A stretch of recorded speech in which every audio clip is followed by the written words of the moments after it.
believe you'd like to welcome everyone to Stevenage. Sharon Taylor, the leader of Stevenage Borough Council.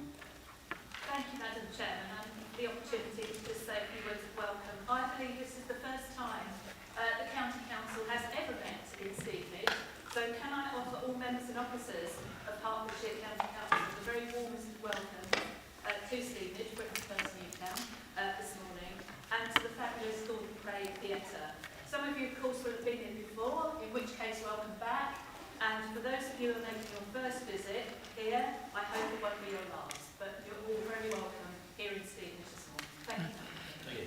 Thank you, Sharon. Right, now, as Sharon has alluded to, we're in a very different place than we would normally be. It could be a theatre of dreams, or it could be a Greek tragedy, and we'll have to see. That lies entirely in your hands. And of course, talking of Greece, which was the birthplace of democracy, we're here practising democracy in a theatre, as they probably did, but under olive trees, without any embargoes on where they could go. And I'd just like to remind you of something that Aeschylus, a very famous Greek poet, once said about democracy. And it's remember the power of your words. So words are powerful, powerful objects, and you've got the opportunity to use your words to create real change and real benefit for the people of Hertfordshire.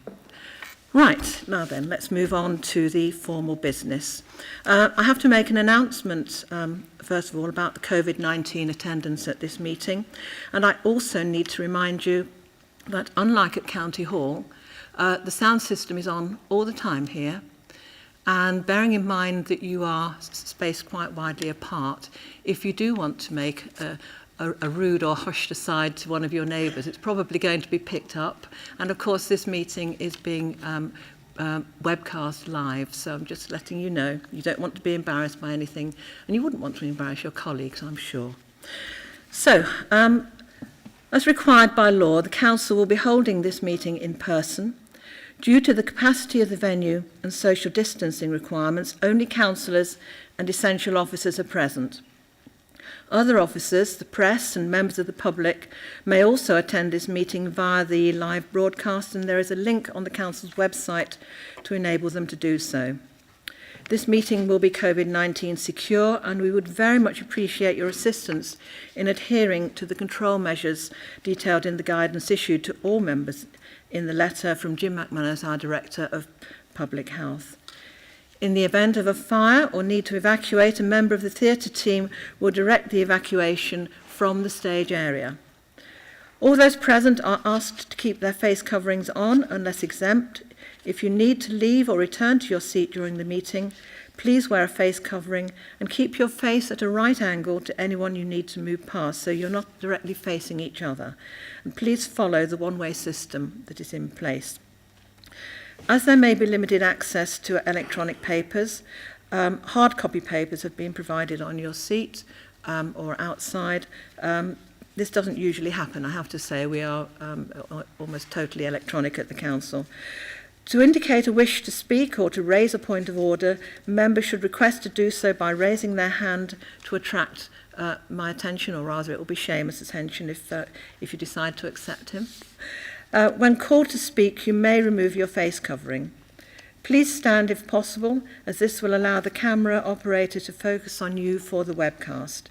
Please introduce yourself and make your contribution. At the end of each item of business where a vote is required, and could we all please turn off our phones? Thank you. Members will be asked to vote for, against or abstain, and voting will be by a show of hands, and the result will be declared after each vote. And in the event of a recorded vote, a roll call will be carried out. Moving on now to apologies. I have apologies from Chris White, from Susie Gordon, and from Stephen Cavender. Are there any further apologies for absence? No? Right, then we move on.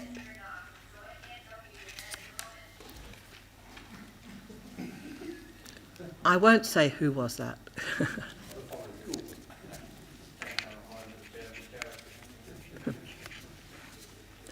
I wish.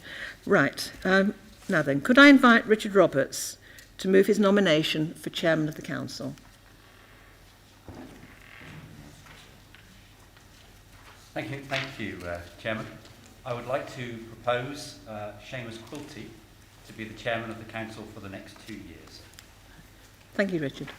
Could I invite Maurice Bright to second? Madam Chairman, so seconded. Thank you. Are there any other nominations? No. Then, as there are no other nominations, I declare that Seamus Quilty has been elected as Chairman of the Council, subject to the vote, which I imagine would be unanimous. Can I have your verbal agreement, please? Thank you.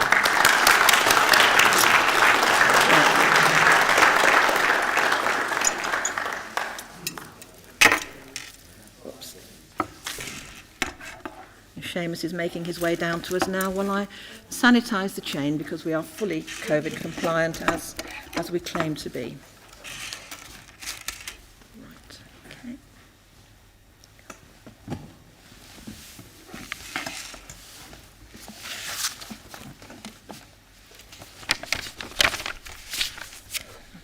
Seamus. Thank you very much. Thank you, Colette. Does that go behind you? Behind you.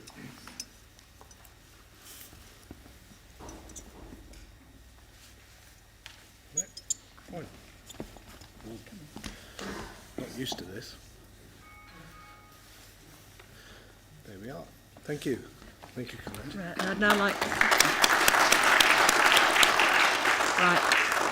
I'd like to invite you to take the oath of office, please. Thank you, Colette. I, Seamus Quilty, have been elected to the office of Chairman of Hertfordshire County Council, hereby declare that I take the office upon myself and will duly and faithfully fulfil the duties in accordance to the best of my judgment and ability. Thank you.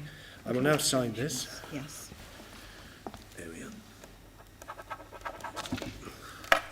That's done now. So thank you. Thank you, Colette. No.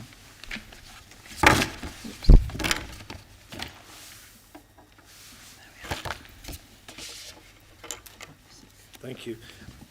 Shall we sit down? Yes. Now, colleagues, my first duty is to invite the group leaders to thank the outgoing chairman. Group leaders. Richard, do you want to come first? Thank you, Chairman. Congratulations. I'll say a few words about you. You have always been warm and welcoming to me and other colleagues. You have thrown yourself into your time as a county councillor through the work of the administration, and you've been hugely active in your patch in and around Bushy and with the business community. I can't think of a better person right now to step forward and take over from Colette and to lead the council as chairman in the next 2 years. I believe that you'll give us the confidence we need to hold our business, not just in this theatre today, but hopefully back in our council chamber, and then through the gravitas of your office, linking through to all of those that will come before you or come into Hertfordshire and to be welcomed by you. Thank you so much. And Colette, I know that your year has been terribly disrupted, but we thank you enormously, all of us, from the bottom of our hearts, for you taking us through in a calm manner and calmly helping us through our council agendas, through the Teams process. It's been a wild ride at times in the sense of trying to hold so many people together with technology that hadn't really been put together at the start of the pandemic. William has been supportive at your side, and the warm words that came from Susie in deferring to your judgments, which she valued so much, for me are a huge indictment of the worth and the value of you, Chairman. Thank you. Thank you so much, and please enjoy and relax after today. We are just hugely in your debt and grateful to you. Thank you. Thanks.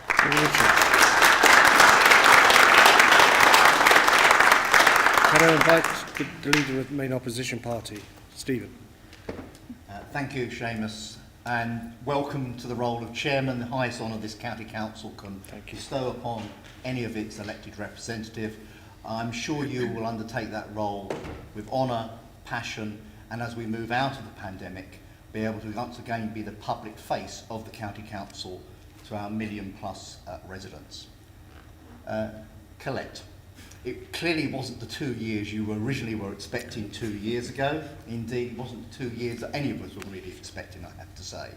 And obviously it has curtailed your ability to go round the county, meet the hundreds and thousands of people that do so much good voluntary work. But I know through your messages, from what you've said in the public arena, and indeed the way you've conducted the council meetings, your passion for your role has been unending. And you've had to persevere through very challenging times, particularly for those council meetings. I say it because we're all councillors here.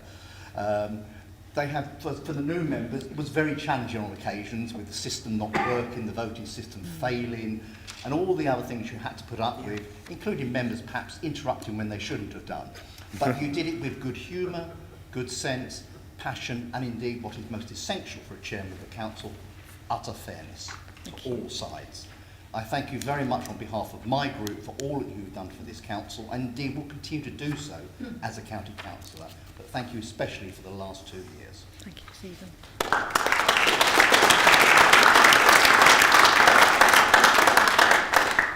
Can I now invite Judy as leader of the Labour group? Thank you, Seamus. And actually, I've just been reflecting upon the fact that it's to the advantage of all of us in this, well, not this chamber, this is the theatre, isn't it? But normally in the chamber, for the chair of the county council to succeed.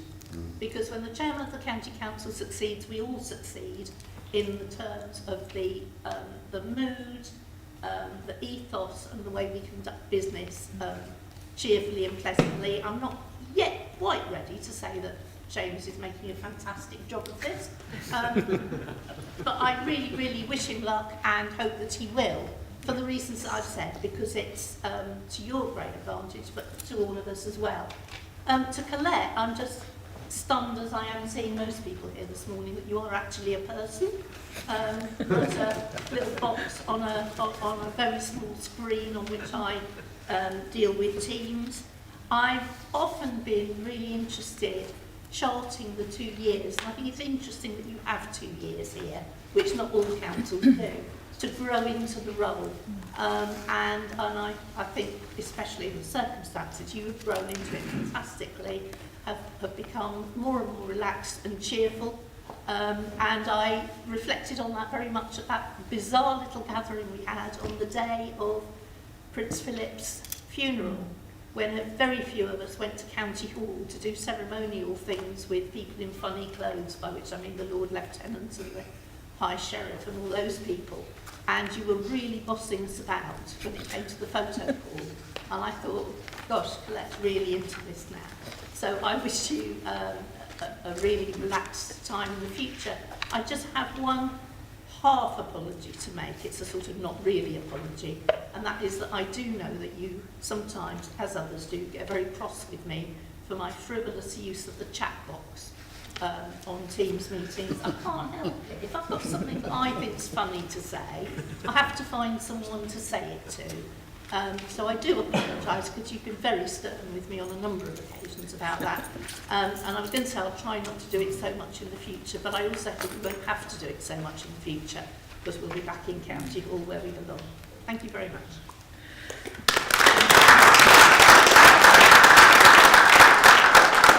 Gosh, thank you for those very kind words, and it's been a pleasure to serve you in the way that I've done.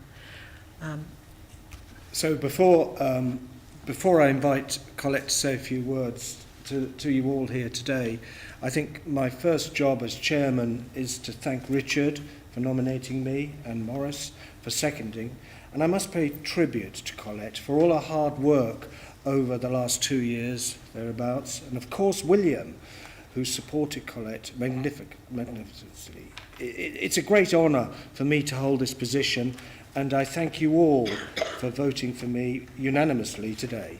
Thank you again. Looking forward, I know this year will come out of, as we come out of COVID, will be different and interesting, and I'm sure we'll get back to normal soon due to the fantastic rollout of the vaccinations. We owe a big thank you to the NHS. This meeting is the first time, I think, as Sharon said, that the County Council has met in Stevenage. In fact, it's met anywhere outside County Hall. Can I ask everyone to follow the relevant instructions, social distancing and etc. And please note there are no refreshments facilities. So let's stay on point today, and we need to finish as soon as we can because we've got another meeting starting straight away afterwards. With that in mind, I'm moving to the next motion, the next announcement. But just before I do so, can I say that it's very difficult to see the faces at the back of the audience. So, if when you are going to ask to see questions, can you please stand up, and then we will address that. Is Sarah? Are you waving? You're okay. Right, fine. I wasn't too sure whether you wanted to say anything or not at that stage. So anyway, now I'm going to ask Colette to say a few words before I pass her the outgoing badge.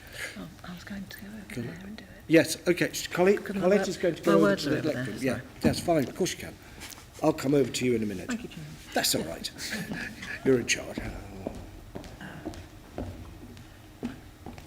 As you can see, this whole setup is new and it's all very slightly different.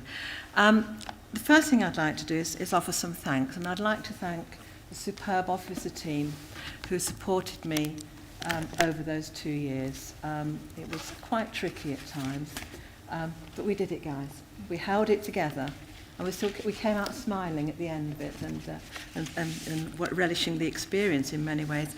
And I'd also like to thank William, my consort. Doesn't that sound rather exotic to have a consort? But he was absolutely wonderful supporting me in my role. Not only the public-facing role while we had one for 9 months, but particularly in the early days of trying to run virtual meetings, which were actually done from our office at home. And William was the link between me and the officers, giving me advice over the phone, dashing around in the background. Those early meetings could not have happened. So, well, colleagues, this has been a very different year to the one that, or 2 years to the one that I had anticipated, and there were some wonderful events early on, and I do particularly remember the St Albans pilgrimage, where they have these enormous papier-mâché models parading through the streets of St Albans, and it was beautifully sunny weather. That was fantastic. And another one, we had a special lunch for Paralympic athletes in my office. And then there was the 40 and 50 year staff awards. Can you imagine 40 or 50 years? And we had a special tea for them. And the final event of my tenure, which was sadly commemorating or reflecting on the death of Prince Philip, with, as Judy has alluded to, we gathered in the garden at County Hall, Judy and John Hale. Thank you, John, for being there, and the Bishop of Hertford to observe that solemn moment. And it was a very poignant way to end, I would say. So, and I've lost my place in my notes now. That's not like me, is it? It's a unique tenure due to the COVID, and I've guided and supported you, I hope, well through the tortuous route that ensured that we did perform our governance and legislative role effectively and efficiently. No Jackie Weaver moments here, I have to say. I must tell you that after that infamous parish council meeting, normally we get about 10 people tuning in to see what's gone on at full council. We had 200 after that. Make of that what you will, but I guess they probably found it was a bit of a dry feast after that tour, claw and tooth shambles, if you like. So after the recent election, we've had a huge churn in the number of councillors that have come forward this time to this body, many new councillors on all sides. And what I would say to you is to make the most of your time here.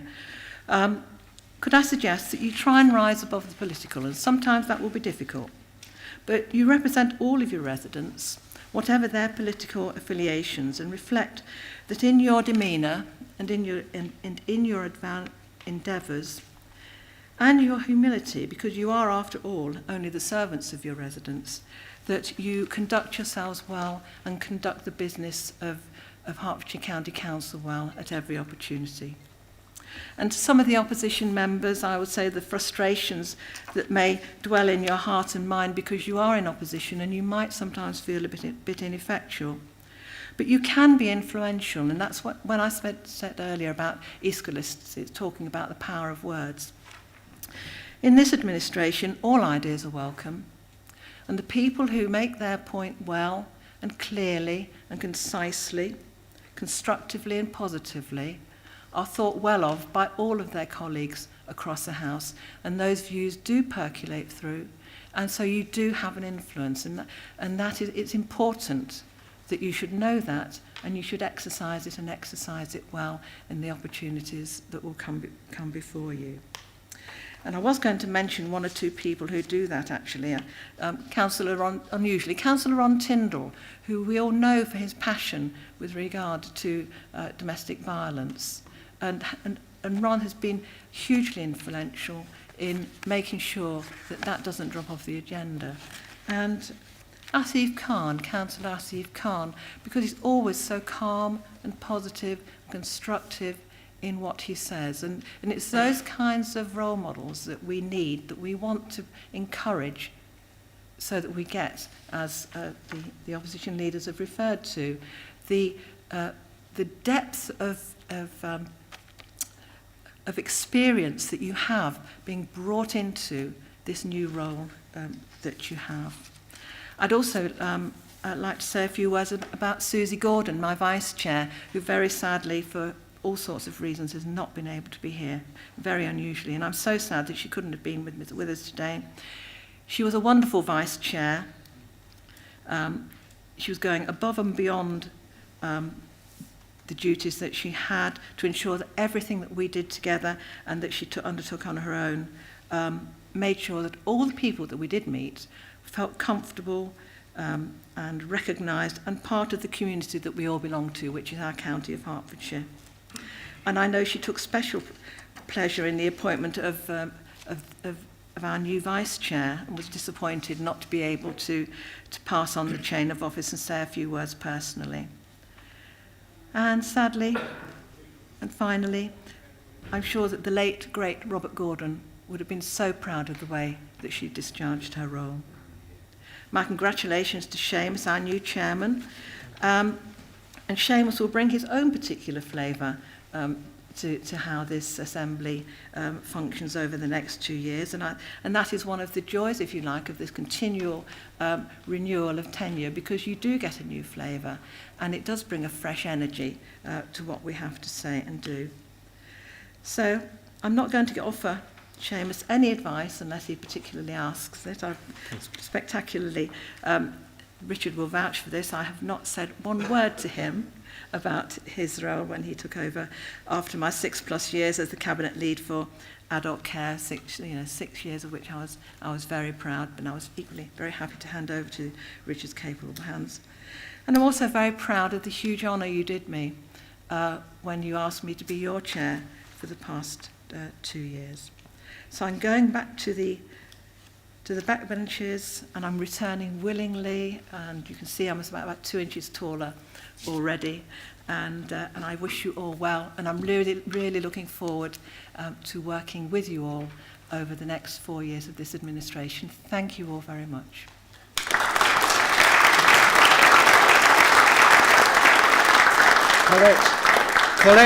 Colette, before you go, I've got something for you. It's your past chairman's badge. And I'm delighted to pass this to you. Thank with you. Your name, right? As bits and pieces. And well done. Thank you, everyone.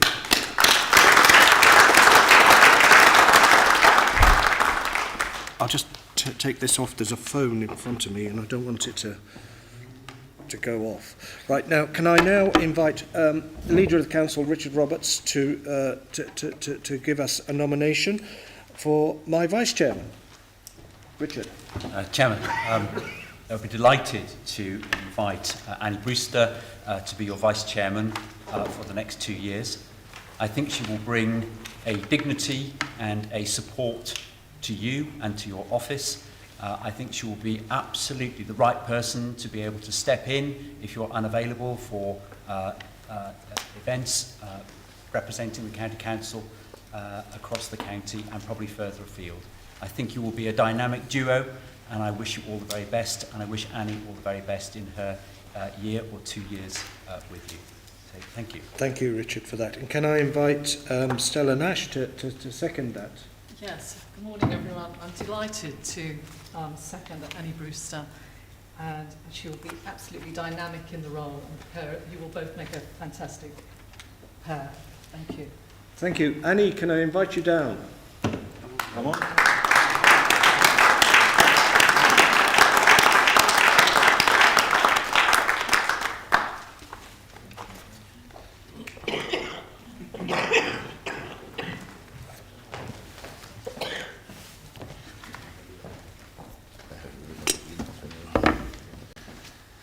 And Annie, before I invite you to declare the acceptance of office, I'd like to present you with your badge of office. Thank you, Seamus. Thank you. Thank you.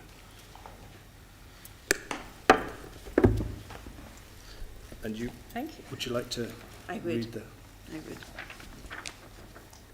I, Annie Patricia Brewster, having been elected to the office of Vice Chairman of Hertfordshire County Council, hereby declare that I take that office upon myself and will duly and faithfully fulfil the duties of it according to the best of my judgment and ability. Thank you. Would you like to sign?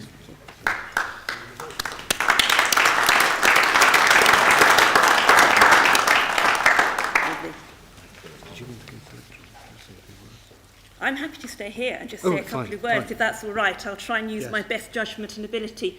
But first of all, Chairman, I'm really looking forward to supporting you in this next year. We've already had a briefing last night and you were completely dynamic in that, so I can assure you you're going to be a wonderful chairman. So thank you for that. And members, I'd like to thank you so much for electing me as your vice chairman. I really look forward to, thank you Sharon for inviting us and welcoming us here. It's wonderful. And all you new councillors, I look forward to working with you. Richard and Stella, they were incredibly kind words. A tough challenge, but I'll try and rise to it. I'm really looking forward to that. I echo everything that's been said about our wonderful outgoing chairman, Colette. A staggering ability within our virtual meetings. We've all saw that, and your calmness and your backup from, of course, Susie Gordon, our vice chairman. I'm really sorry that Susie's not here today. She is watching. We wish her family the best of what's happening at the moment. But Susie, you're a great friend and colleague, and we thank you so much, and you've done a wonderful job. So thank you all very much, and I will now take my place. Thank you. And it is lovely. But would it be even nicer for Annie if we actually elected her? Exactly. You're right. Nice? I think that would be nice. No, you're right. Sorry, I missed that in my eagerness to get a beautiful chairman, vice chairman. I skipped it. Colleagues, can we elect Annie Brewster as the vice chairman of the council? Well done. I apologise there, Judy, for that. We now move on. The next item on the agenda is the minutes. Can we agree the minutes? Agreed. Right, we now move on to the chairman's announcements. And colleagues, I've got a rather sad announcement to make, and that's the death of the former county councillor and honorary alderman Paul Goggins. Council has received the sad news that the former county councillor and honorary alderman Paul Goggins has passed away earlier this month at the age of 97. Paul served as the Liberal Democrat County Councillor for Abbots Langley for 24 years, from 1989 to 2013. And during that time, as a county councillor, Paul served as chairman of the Fire Authority between 1997 and 1999. He also served on several council committees, including the Community Services Committee, the Audit Committee and the Resources Scrutiny Committee.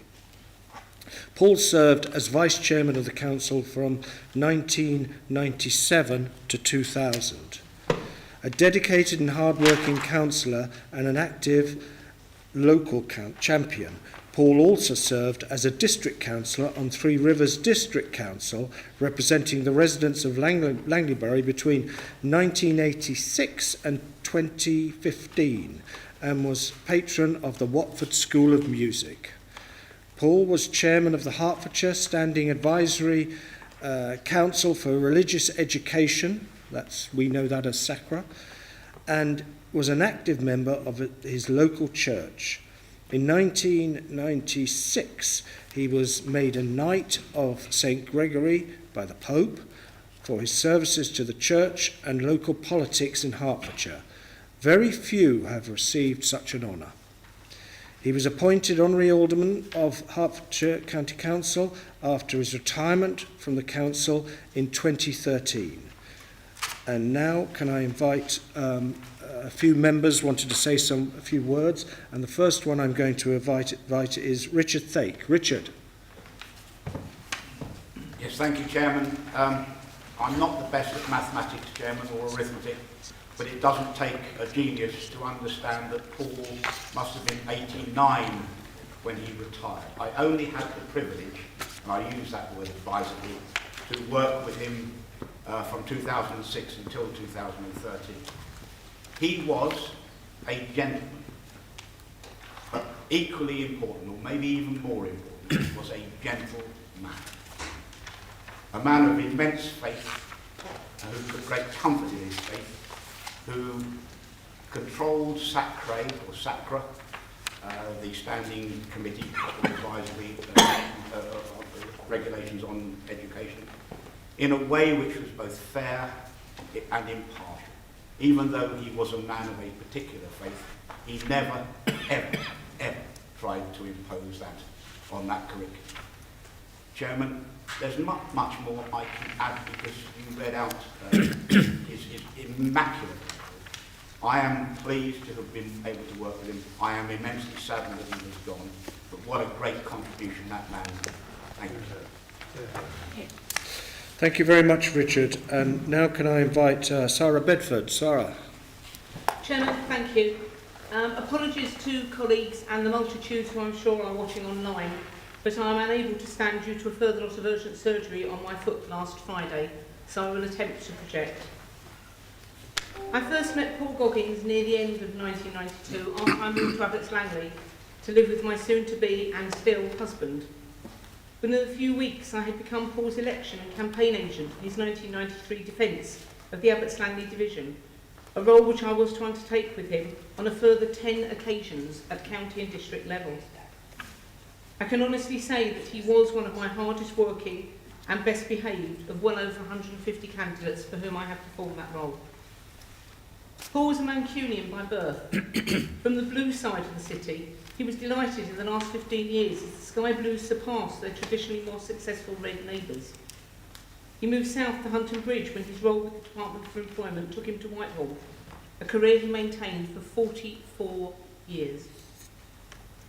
On retirement, he threw off the shackles of neutrality, joined the SDP, and in 1986 was elected as a Three Rivers councillor, followed by the county council seat of Abbots Langley in 1989.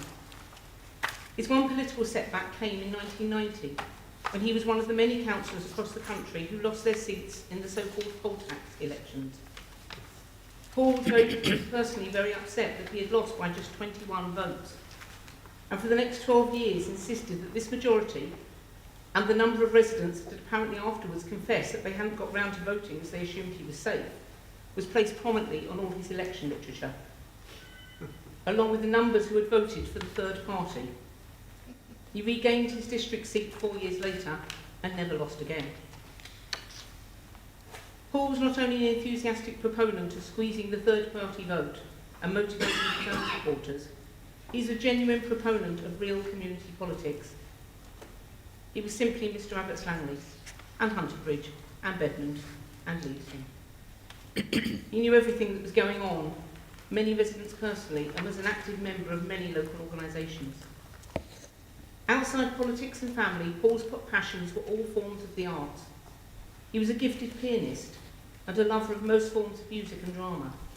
His wife, Eileen, was a well-renowned local actress, and their son, Jeremy, is a semi-professional bassoonist.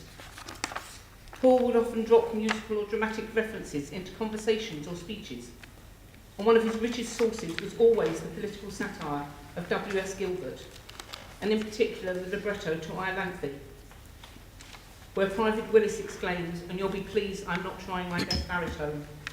I often think it comical how nature does always contrive that every boy and every girl that's born into the world alive is either a little liberal or else a little conservative. We heard that almost every year at Three Rivers. Paul's namesake nephew served as the Labour MP for Wythenshawe and Sale East for almost 20 years, until his untimely death in 2016. Paul would regale people with tales of his marvellous nephew and his great pride in him, who became a minister in Tony Blair's government.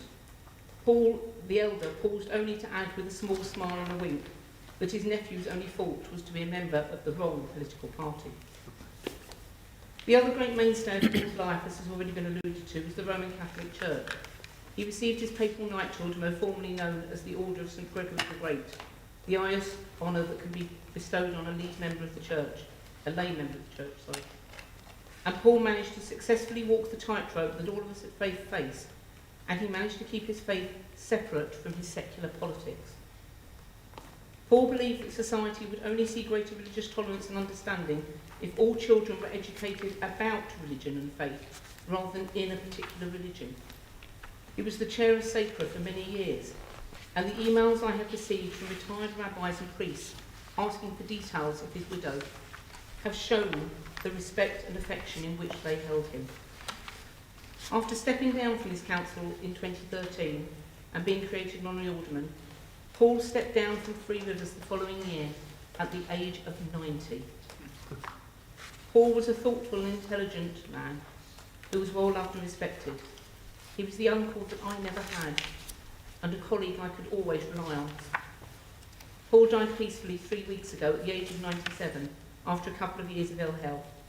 He leaves his wife Eileen at the age of 98 and their son Jeremy, who lives in St Albans. Rest in peace, Paul. After a total of 72 years paid and elected public service, you deserve it. Thank you. Yeah. Thank you very much, Sarah, for those very fine words. Can I now invite Nigel Bell to say a few words? Nigel. Thank you, Chair. Nigel Bell, Deputy Leader of the Labour Group. I'm pleased to be able to say a few words on behalf of the Labour Group in tribute to our former county colleague and Alderman Paul Goggins. Now, I know Sarah and obviously Stephen will have the Lib Dem and Abbots Langley historical facts about Paul, but I will say I first came across recognition of Paul in the late 80s, early 90s, when I used to go to my late in-laws in Abbots Langley. My then father-in-law, an old-fashioned then Yorkshire Tory originally from Dewsbury, retired, would sit in his Hazelwood Lane seat and he would observe whoever was trudging up the hill before they got to the door. I remembered years later Dennis saying in his distinctive Yorkshire accent, "Oh, it's that Goggins again," with his Focus magazine as Paul trudged up to the door. But there was a grudging respect from a dyed-in-the-wool Tory that Paul was putting all the hard graft of knocking on doors, even to a Tory loyalist like my late father-in-law. Add to that, I then realised that Paul Goggins became, over the years, politically anyway, as Sarah said, Mr Abbots Langley. Of course, years later I was elected here, and I realised the respect that Paul was held in, I would say, above party, and the important, often unsung work that he did in committees on resources and other complex policy, as people have already mentioned. He seemed to me like an old-fashioned big, and I may be wrong, big L Liberal, and we could discuss national politics, especially when his nephew, as Sarah said, became a Labour MP and a minister in the Labour government. He had no side to him or agenda, which was refreshing. I do need to mention the time that he and I, along with former Conservative County Councillor Barbara Lamb, for Wickmansworth of course, served on the management committee of the Chesbrook Education Support Centre. Now I know Paul did valuable and often unsung work in regard to finance, and he knew who to talk to at County Hall at the time to get the best for the school. He worked very well with the equally well-respected Barbara at the time, and I consider it an honour to have worked with both of them in such an important cause. I would like finally here to finish with the words from the former Labour European Parliament member and County Councillor Elle McNally. She sent me this about Paul. She says, "I was privileged to work alongside Paul when we were both members of the County Council. We were in different parties, but we had many ideas in common. He was always courteous and gentlemanly, with a dry sense of humour, never taking himself too seriously, with no hint of pomposity, very welcome qualities in the world of politics. He served Abbots Langley well for many years, and I'm glad to have known him." I will leave those words as my and our fitting tribute to Paul. Thank you. Thank you. And finally, can I invite Stephen Giles Medhurst to say a few words? Stephen. Thank you, Mr. Chairman. As leader of the Liberal Democrat group, perhaps almost oddly, Paul and now Tara, in fact, are my county councillors, because the division I represent is not the area in which I live in, although I represent that area on the district council. I first met Paul, actually, before I moved to Hertfordshire, when I was still a councillor in Harrow, and we came over and helped regain the then Leavesden ward back from the opposition, and we've held it ever since. Paul always struck me as a man of the people. In those days, when I first then moved to Leavesden, we had Rolls-Royce, huge industrial factory making aircraft engines. Paul was always there, actually, at the work gate, speaking to the workers as they came out, seeing if they had any issues or concerns. He was equally concerned, obviously, what was going to happen when ultimately that facility closed. And he passed on lots of anecdotes and interesting facts and figures about the history which had predated that in terms of the King George playing fields, which the government said it would return to the residents of Hertfordshire and Watford and the then Urban District Council after the war. Of course, that didn't happen. But he would always be fighting the corner for residents who had those particular views and wanted to see the benefit to the community of that area. He actually also recalled to me that he had approached, when he was in the Department of Education, his then superiors, back when the SDP was formed, to say whether could he join a political party and would he be allowed to stand for the council. He actually wanted to be the county councillor for Abbots Langley, the area he lived in. It was actually won by Peter Croft in those days, and actually Paul succeeded him. He was told by the senior civil servants, no, you can't, you're politically barred, because he had that such high standing within the Department of Education. But of course, when he retired, he put himself forward and was successful, and did unstinting service for all the community, irrespective of whom they voted. And I think that's his enduring legacy. I was subsequently very pleased later on, being chairman of the parish council, to ensure he was awarded the highest honour the parish council could do in terms of its honorary citizenship at a civic event we were able to hold a few years ago. And I both invited Ellie and Paul along, and it was much of a surprise for them to receive it and to be seated with us and to receive the acclaim of the residents of Abbots Langley, because he truly was Mr. Abbott Langley. And I think he will always be remembered in that vein. Oddly enough, he didn't want to retire, Richard, when he stood down. He would like to have carried on, but he did realise that actually at some stage I do have to give up. But he was a true gentleman in every respect. But he also encouraged younger people to come forward and encourage them to give to their community. But ironically, I would say, when I say that, I've said this to Sarah, I think he actually had a slightly last laugh. He had a postal vote. He died just before the election, but he'd already posted it. And I think actually he'd be smiling from above us to say that one extra vote counted. Thank you, Mr. Chairman. This is pay our due respect to Paul, a true servant of Abbots Langley, a true servant of Hertfordshire. Thank you. Thank you. Colleagues, can I ask him? With your forbearance, can I just say a few words? It will be few. All right then, just one person. Yes, come on. stand up. I can't. Can you take... Chairman, I have the honour to be the current chair of the Standing Advisory Council for Religious Education, SACRE, that you referred to in your reference to Paul's past. And I have been asked specifically by the Council to pass on our deep gratitude for all that Paul did for SACRE when he was as chair. Under his leadership, it became one of the exemplary SACREs in the country, and it is to know, it's great benefit, great credit that was achieved. So I just wanted to put on record that SACRE particularly wanted to record their thanks to him for his leadership. Thank you. That's fine, Mark. Kind words. Right, colleagues, can I invite everyone to stand for a few moments, and we will, in memory of our friend Paul Goggins.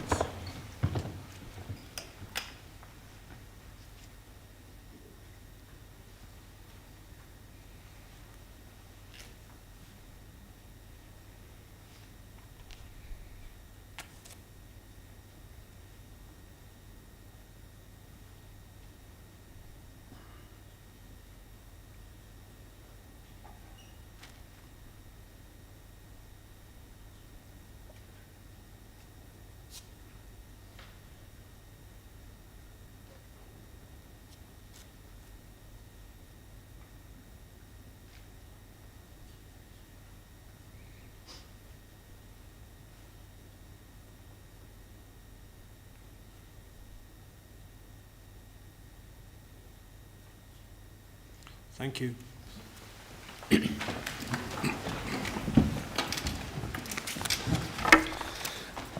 We now move over to agenda item 5. I think it is, yes. And before I so move that the Council notes this report, I would like to say that members have before them the report of the Chief Legal Officer as returning officer, Quinton, confirming the return of county councillors at the election held on the 6th of May 2021 for each of the 78 county council electoral divisions. So I'm now asking that the council, do you agree with me that the council notes the report? Agreed? Thank you.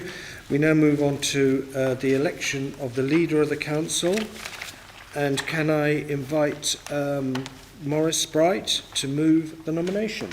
Maurice. Thank you very much indeed, Chairman. And before I do so, can I just, as I didn't get an opportunity just to say a few words about yourself a little bit earlier, just to congratulate you on your appointment as Chairman of Hertfordshire County Council. I've known you for over 25 years. I know that local government is in your blood, especially serving residents, and I know you'll be chomping at the bits, as I think Stephen mentioned before, to be able to get out there once restrictions are lifted and to get amongst the people and do what you do best, and that's listen, communicate, offer help and celebrate the very best of what our county has to offer. As both a borough and county councillor, you continue to enjoy the respect of all members across all parties, and especially in recent times, the collegiate manner in which you chaired the health scrutiny, which brought you much cross-party respect. I believe it will be in that same manner, a stickler for detail, strong-willed and commanding when you have to be, but never with malice, that you will always be conducting our meetings for the good of the authority at the front of your mind. You're the ideal person to be the chairman of this council at this time, and I'm delighted to see you in that role. Mr. Chairman, the slings and arrows of outrageous political fortune are such that 4 weeks ago, after I sent in a nomination to our group for David Williams to become our group leader for the coming year, I now find myself on my feet nominating an equally admired colleague to be the executive leader of this council until the annual meeting of the council following the next ordinary election of county councillors in 2025. There is, of course, understandable sadness at the loss of David Williams to this council, a member who commanded the respect of all in the council, as well as officers and outside bodies such as the Local Government Association and the County Councils Network. David is a good man who sought to take people on his journey in a collegiate manner, and I know all members who know him will want to wish David well for the future. A change of leader can mean more of the same, or it can mean a new journey, and one of the reasons I'm so excited to be nominating Richard Roberts to be our council's new leader is because I know he has his own vision for our county, its people and its businesses as we come out of this dreadful pandemic, the most difficult time our county and country has seen since the end of World War II. It is energising to know that Richard, in the words of Frank Sinatra, will be doing it his way. Richard has been a county councillor here in Hertfordshire since 2003 and a member of the Cabinet since 2007. He has been the chair of the Health and Wellbeing Board, and his county leadership roles include adult social care, children's services, public health and wellbeing, waste management, education, partnerships and performances. He has quite literally done it all. And whilst Richard may have ticked all the boxes politically, most importantly, he ticks the boxes of being a kind man, a good listener, a cerebral thinker. And I believe this council will find his qualities of empathy to be ideal in a leader, and will know that even though he may not always agree with a view, he will respect the right of all to give their thoughts as we seek to make the lives of our people, our towns and our communities as happy, clean, green and safe places as they can be. So, Mr Chairman, I hope this council will not just vote for Richard Roberts to become this authority's new leader, but will also offer unfettered support in these challenging times ahead. And I'm proud to nominate Richard to be our council's new leader, and I so move. Thank you. Thank you. Can I now invite our previous chairman, Colette White-Lowe, to second that? Yes, Chairman. With great delight, standing here, seconding Richard, leader of the council. Well done, mate. Thank you. Thank you, Colette. Can we, is there any, it's down here on my order sheet. Are there any other nominations? But I don't think there will be. So I think we will take that as said. It also says vote is necessary. I'm sure it's unanimous. So, sorry? Do we want to vote? Okay, we'll have a vote. Can we have a show of hands, please? Everyone in favour? I think, is that unanimous? I think so. Yeah. So, sorry, any abstentions? And is there anyone against? All right, okay. Right, so leader, congratulations, welcome to...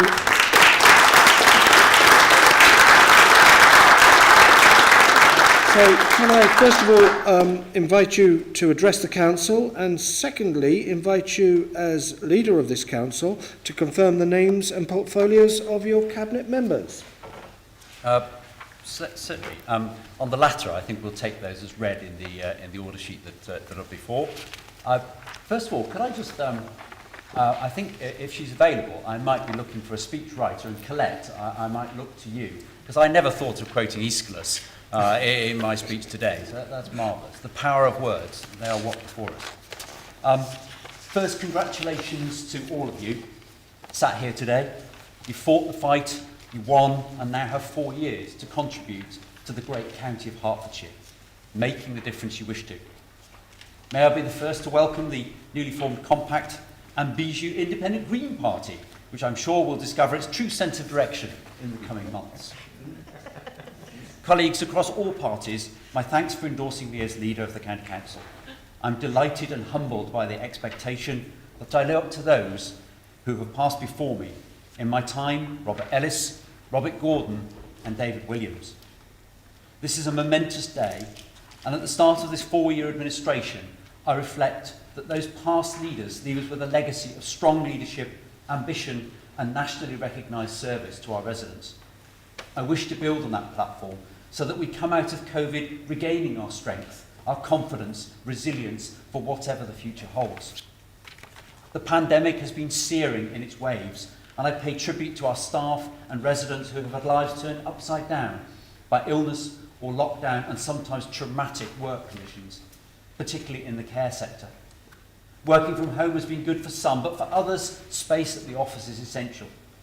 The vaccine programme has now been nothing short of miraculous, and I sincerely hope we are now set on a pathway out of restriction that enables us to think afresh about the future. My priorities are those that matter most to residents. Morris hinted at some of those. Good health and well-being, the environment and responsible sustainable growth. A vision for the NHS and our care services with partners in the voluntary sector and across local government to build the closest possible ties. Responding to COVID brought the best out of us. Let us build on that legacy and hold ourselves to account in memory of what has just passed. For me, there cannot be a choice about whether we protect our environment or grow our economy. Where we live shapes our lives.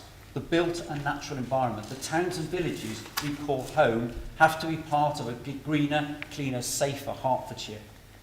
We will need to grow our economy and provide the housing of the future, but that doesn't have to be at the expense of the environment in its entirety.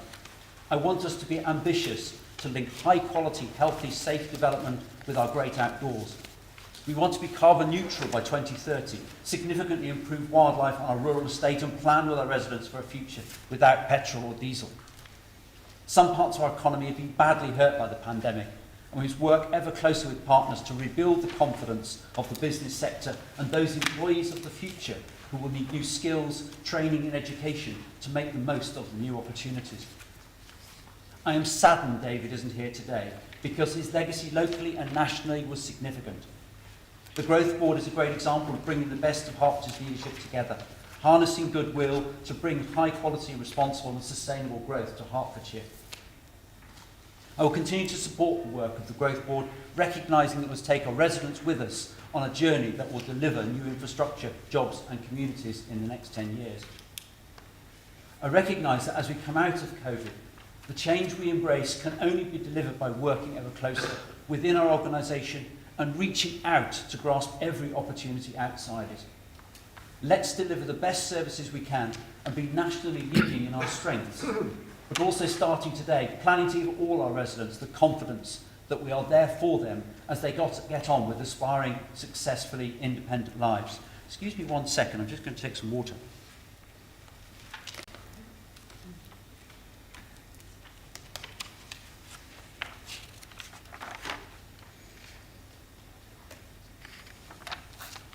As importantly, where residents struggle, face adversity or abuse, let's make sure we're connecting right across our communities to support people back into confident, independent living as quickly as possible.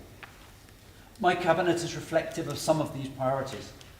COVID is the punctuation mark, but change has been coming for a while. The environment is aptly named. Lifelong learning features strongly with education, and community safety links well with public health. Highways and Transport brings together the aspiration to build on LTP4, Local Transport Plan, and bring forward plans that improve the lot of pedestrian, the cyclist and the motorist. All our portfolios will harness a sense of change and common purpose. Let's be great at what we do, work ever more collaboratively, and achieve more than we ever thought possible. The County Council has always played a central and important role, but now more than ever we must plan and deliver together across our huge range of activity to ensure we remain a county of opportunity for everyone. Thank you so much for electing me leader. I will do my damnedest.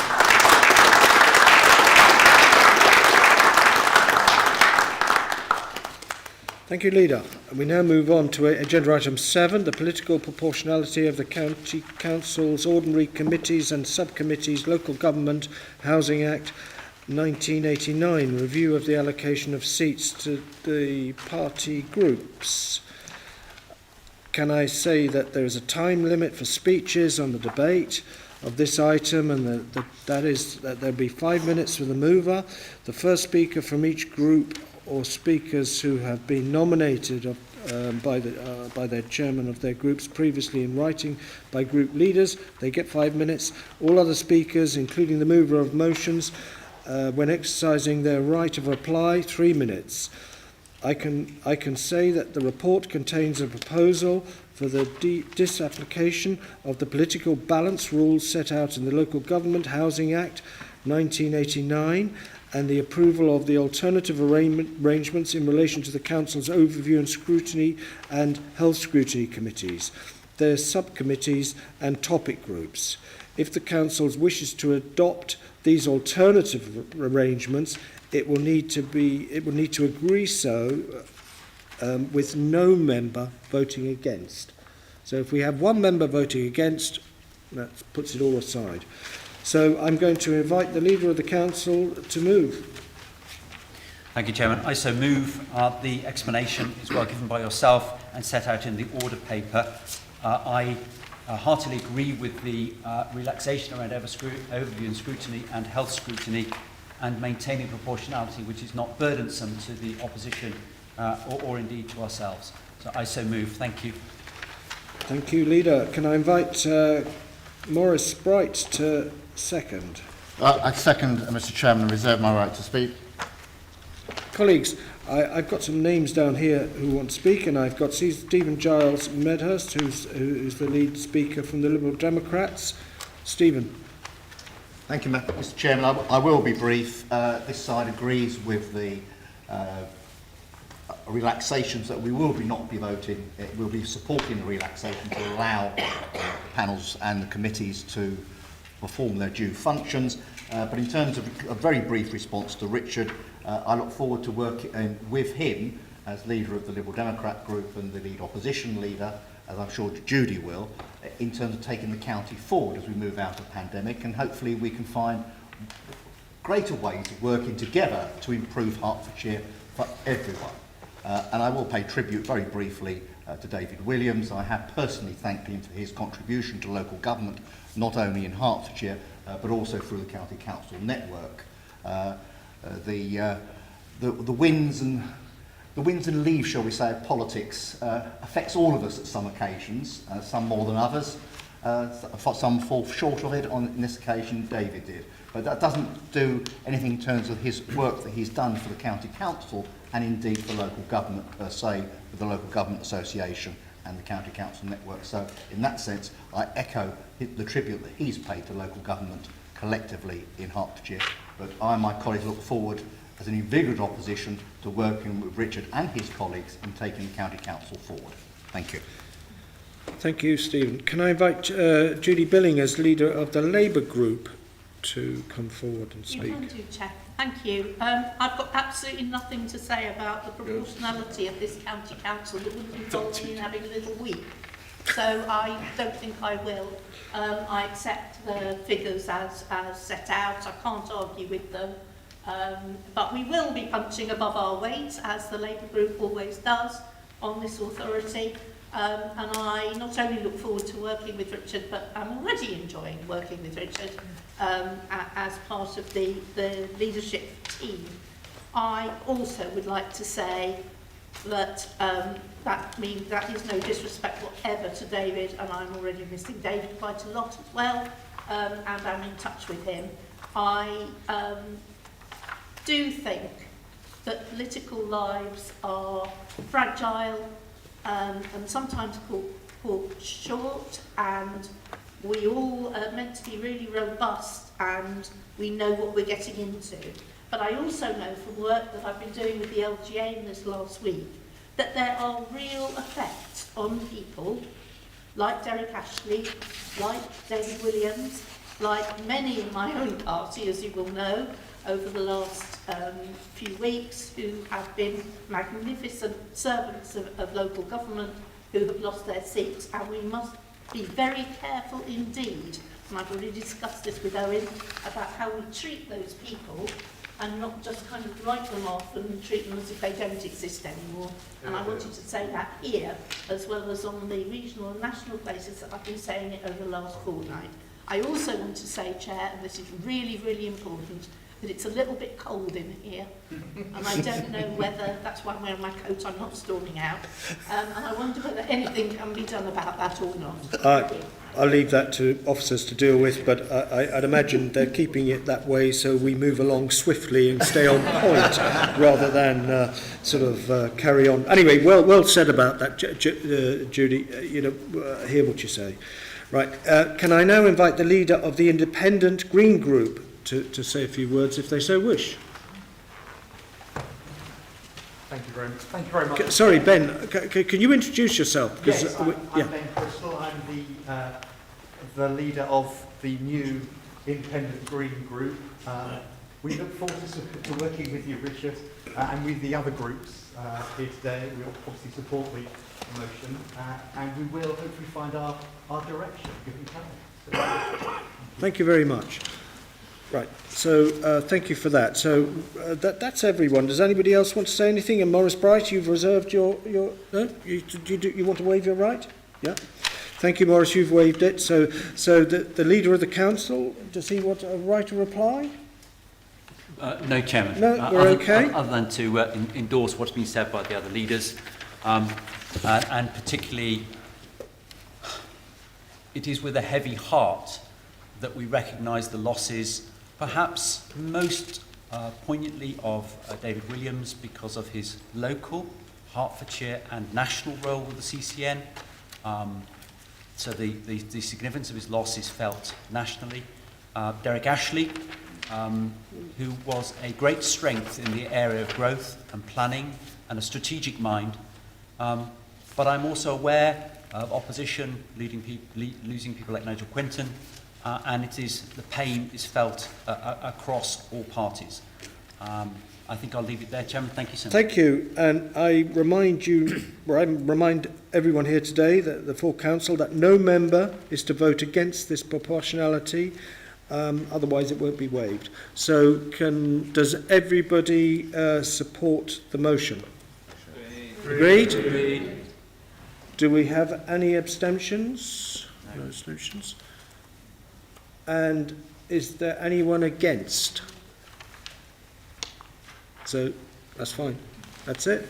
Thank you very much. The result is that that we will be supporting the motion. We now move on to agenda item 8, appointment of the committees.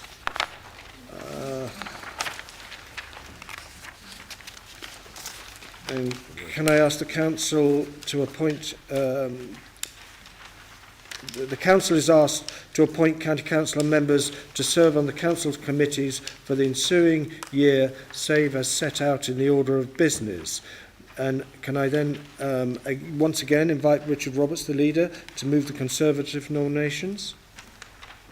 I do so, Chairman. Thank you. Thank you. Can I invite Maurice Bright to second that? Happy to second, Mr. Chairman. Thank you. Can I invite Stephen Giles Medhurst to move the Liberal Democrat? I so move the Liberal Democrat nominations, Chairman. Can I invite Steve Jarvis to second? Happy to second them, Chair. And can I invite Judy Billing to move the Labour nominations? I so move. Thank you. And Nigel Bell, can I invite you to second? I second, Chair. Okay. So I've been asked to advise the council to agree the non-county council memberships for the overview and scrutiny committees and health scrutiny committees as set out in the order paper. Can I invite the leader of the council to move the motion at 8.3? Willingly, thank you. I so move. And can I invite Maurice Bright to second that? Seconded, Mr. Chairman. Fine. Is there debate? Does anybody want to say anything? No? Doesn't look like it. No debate. So therefore, can I invite Stephen Giles Medhurst as leader of the Labour group to speak? Not yet. I think Judy would appreciate that. Huh? Sorry? You called me leader of the Labour group. Oh, sorry, did I? Oh, right. Liberals. You've got 5 minutes. You don't want to say anything. Right, fine. Judy, I know Labour group leader. You've 5 minutes. Have to say anything. Have you got any? Yeah? No, you're cold enough. I know. Right. Can I invite the leader of the independent Green group to say anything? Don't have to, but if you want to say something, now's your choice. No, we're okay. Fine. Thank you. All other speakers, 3 minutes. We haven't got anyone speaking, have we? No? Right, so there we are. So I've got to invite Maurice, obviously, the right to reply. Since there wasn't anyone speaking, we're not going to give him that opportunity again. So we'll move straight on then to the leader of the council, to his right to reply. Have you got anything to say? No? You're okay? I'm content with the nominations in the Good. all the committees. You're fine. Right, the vote. Those in favour? Right, fine. Those against? Anyone against? And those abstaining? Right, we're getting through this now. So we're on agenda item 9, which once again I have to invite the leader, Richard Roberts, to move the Conservative nominations. Can I move, this is the appointment of chairman and vice chairman of committees, and can I move the Conservative group nominations as set out on page 13 or 9.1 of the order sheet? Thank you, Chairman. Thank you. Can I invite Councillor Morris Bright to second? I'm happy to second those nominations, Mr. Chairman. Yeah, I'll get this right this time. Can I invite Stephen from Giles Meadows from the Liberal Democrat group to... I move the two Liberal Democrat nominations for the vice chair roles of health scrutiny Chris White and overview scrutiny of Sandy Walkington, as per the order paper. So, and can I invite Steve Jarvis to second that? Happy to second those, Chair. Okay. Can I invite Judy Billing to move the Labour nominations? I'm more than happy to make the one nomination for the Vice Chair of the Scrutiny Committee of Richard Butler, who will be a splendid addition to this County Council, and Eileen Surratt. There we are. Well done, Richard. And can I invite Nigel Bell to second that? Thank you, Chair. I second Richard Butler. Thank you. Can I ask for everyone on the council, are those in favour? Could you show your hands, please? Thank you. Is there anyone against? Did I see Richard Butler? No. Okay. Those against? There's no one. And those abstaining? No. So I can declare the appointments made. We now move on to appointment of joint committees, agenda item 10. Can I invite Richard Roberts, Leader of the Council, again to move a motion? Thank you, Chairman. This is to appoint a representative to serve on the Hertfordshire Police and Crime Panel, the Local Government Pension Access Joint Committee and the Hertfordshire Growth Board. The names are set out on the order paper under 10.1. Thank you, Chairman. Can I invite Morris Bright to second? Very happy to second those nominations, Mr. Chairman. Thank you. So then we go for the vote. Can I ask all those in favour? Yeah. Can I ask anyone, those against? And those abstaining? All right. Well, the appointments have been made. We now move on to the, where are we now? Agenda item 11.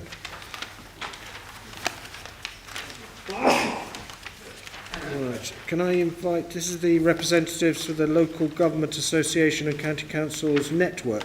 Can I invite Stephen Giles Medhurst to make his nomination? In terms of the Local Government Association, LGA, Local Government Association, and the County Council Network, I nominate myself for the one opposition place as per the order papers. Thank you. And can I invite Steve Jarvis to second? Happy to second that, Chair. Yeah, thank you. That's fine. So, can I then invite Richard Roberts, Leader of the Council, to make his nominations? Thank you, Chairman. Those nominations will be myself, Morris Bright and Teresa Heritage. And as we move it, and those are my nominations, have we arrived at 11.5 yet, Chairman? Or No, we're at 11. Still, we are. are. Yes, we are. We're doing 11.5 now. In which case, can I include, as part of the Hertfordshire County Council contingent, Stephen Giles Medhurst as the Liberal Democrat nomination for both the CCN and for the LGA positions? Thank you. Thank you, that's fine. You're happy taking those? Yes. Yeah, thank you. Morris Bright, Yes, Mr. second. Chairman, these are very important nominations to ensure that Hertfordshire is heard not just within our own boundaries but outside in the family of local governments, and I'm very happy to second all those nominations. Thank you. So those in favour of those nominations, can we show hands? Okay. All right. Those against? Those abstaining? I'm sort of abstaining. You're sort of abstaining.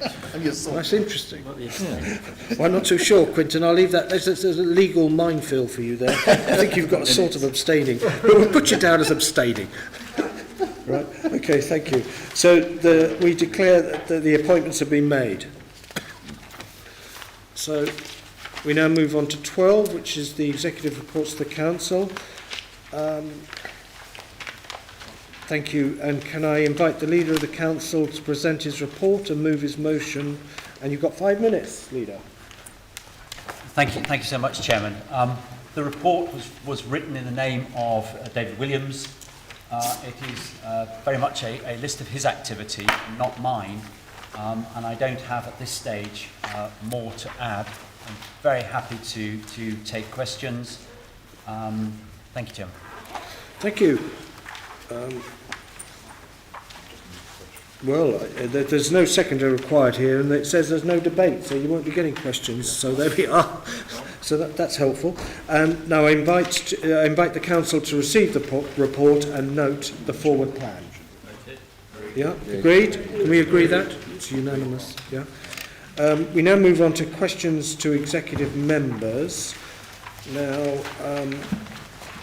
I have to advise the council under the Standing Order 8(7), there is a time limit of 1 hour for the questions to executive members. A group question time shall end on the first to occur of 1 or 2. 1 is when there are no further oral questions to be asked by members of the political groups, or 2 at the expiration of the hour from the start of question time, or after the completion of 1 full rotation of executive members' the questions.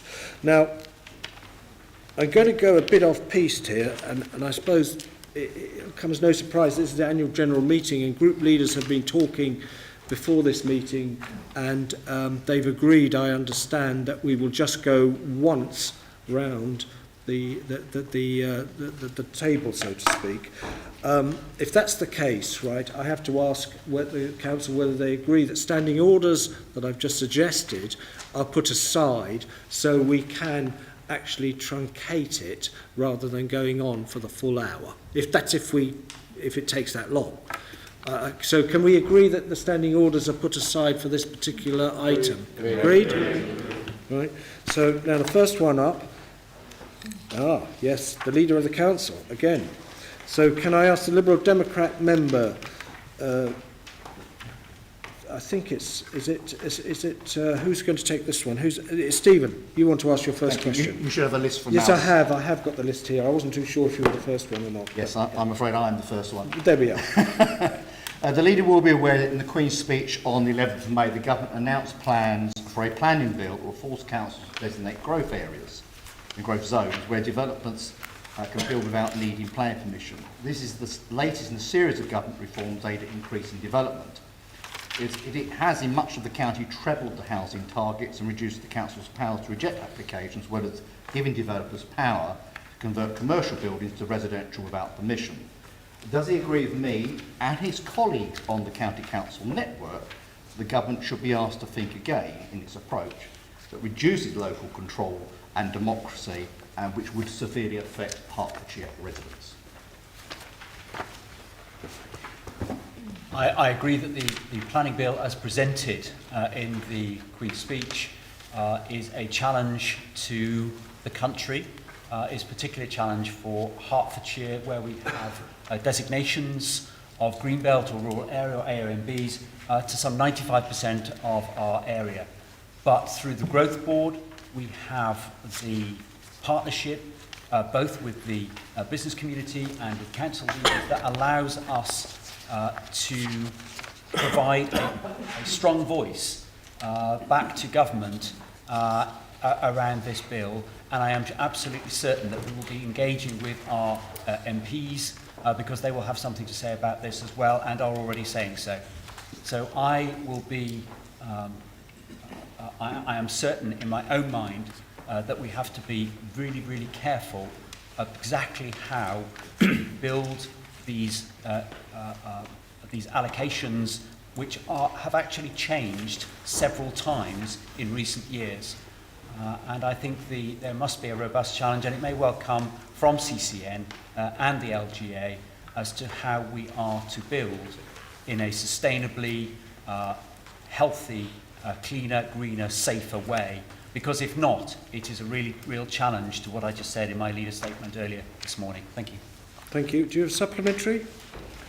Thank you, Mr. Chairman. In welcoming that answer, I welcome working with Richard and indeed his colleagues on the County Council Network and the County Council Executive so that we can get the right fix, not only for Hertfordshire, but across the country. And I hope that he will work in a collaborative way with myself and indeed other opposition members to ensure we get the right deal and the best deal for Hertfordshire. I think actually in the circumstances that would be hugely important. I'm aware that, for example, Three Rivers Council has already withdrawn or not put forward some of the development planned for areas in its area for development, citing the difficulty over the designations such as Greenbelt. I suspect there is concern by MPs, by residents, by colleagues in the Chamber today about an overdevelopment, particularly in and around towns and villages in the Greenbelt.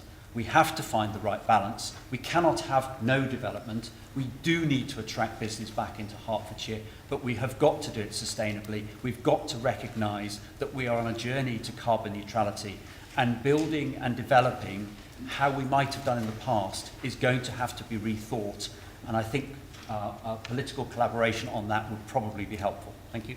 Okay, thank you. Labour member, question to the Leader of the Council. That will be me, Chair. It's obviously not for me to advise the new Leader of the County Council, but I would suspect that falling out with his own group on sort of week one would possibly be a bad thing to do.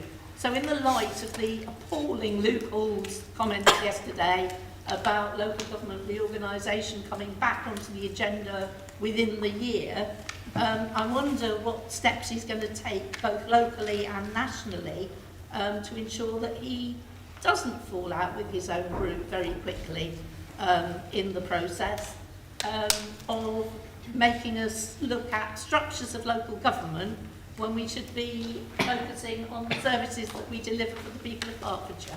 What are you going to do about it, Richard? So, I've been quite open with my group that local government reform, from our perspective, is not on the agenda. There will be a debate. Government will have a view about how it wishes to take forward local government reform, but I am unclear as to what that view is at the moment. In terms of Hertfordshire, it ain't broke. We work well together, we get on well together, we plan together. The Growth Board is a very good example of that. The Health and Wellbeing Board is a very good example of that. There are other ways that we collaborate, and we could perhaps do more. Echoes of Derek Ashley down the years, Terry Hone down the years, a waste partnership that could possibly save us millions if we work closer together. These are the things that will demonstrate to government that we don't need to be done to, that we can decide our own future and that we can determine what our future looks like. However, if government determines that we are going to be reformed, then we will have to take that into account. But I am not advocating, not after last year's rowback from government. To be fair to government, it did have Brexit to get through, it had a national pandemic, and it really didn't need local government reform in the middle of that. And I think that's understandable why that was withdrawn.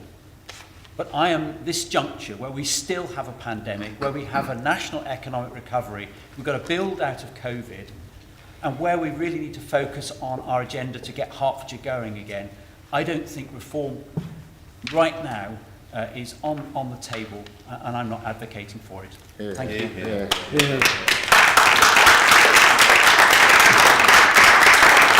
Judy, your supplementary question. My supplementary, on the basis of what you've said, is to point out that clearly you have a very different view of this issue than your predecessor did.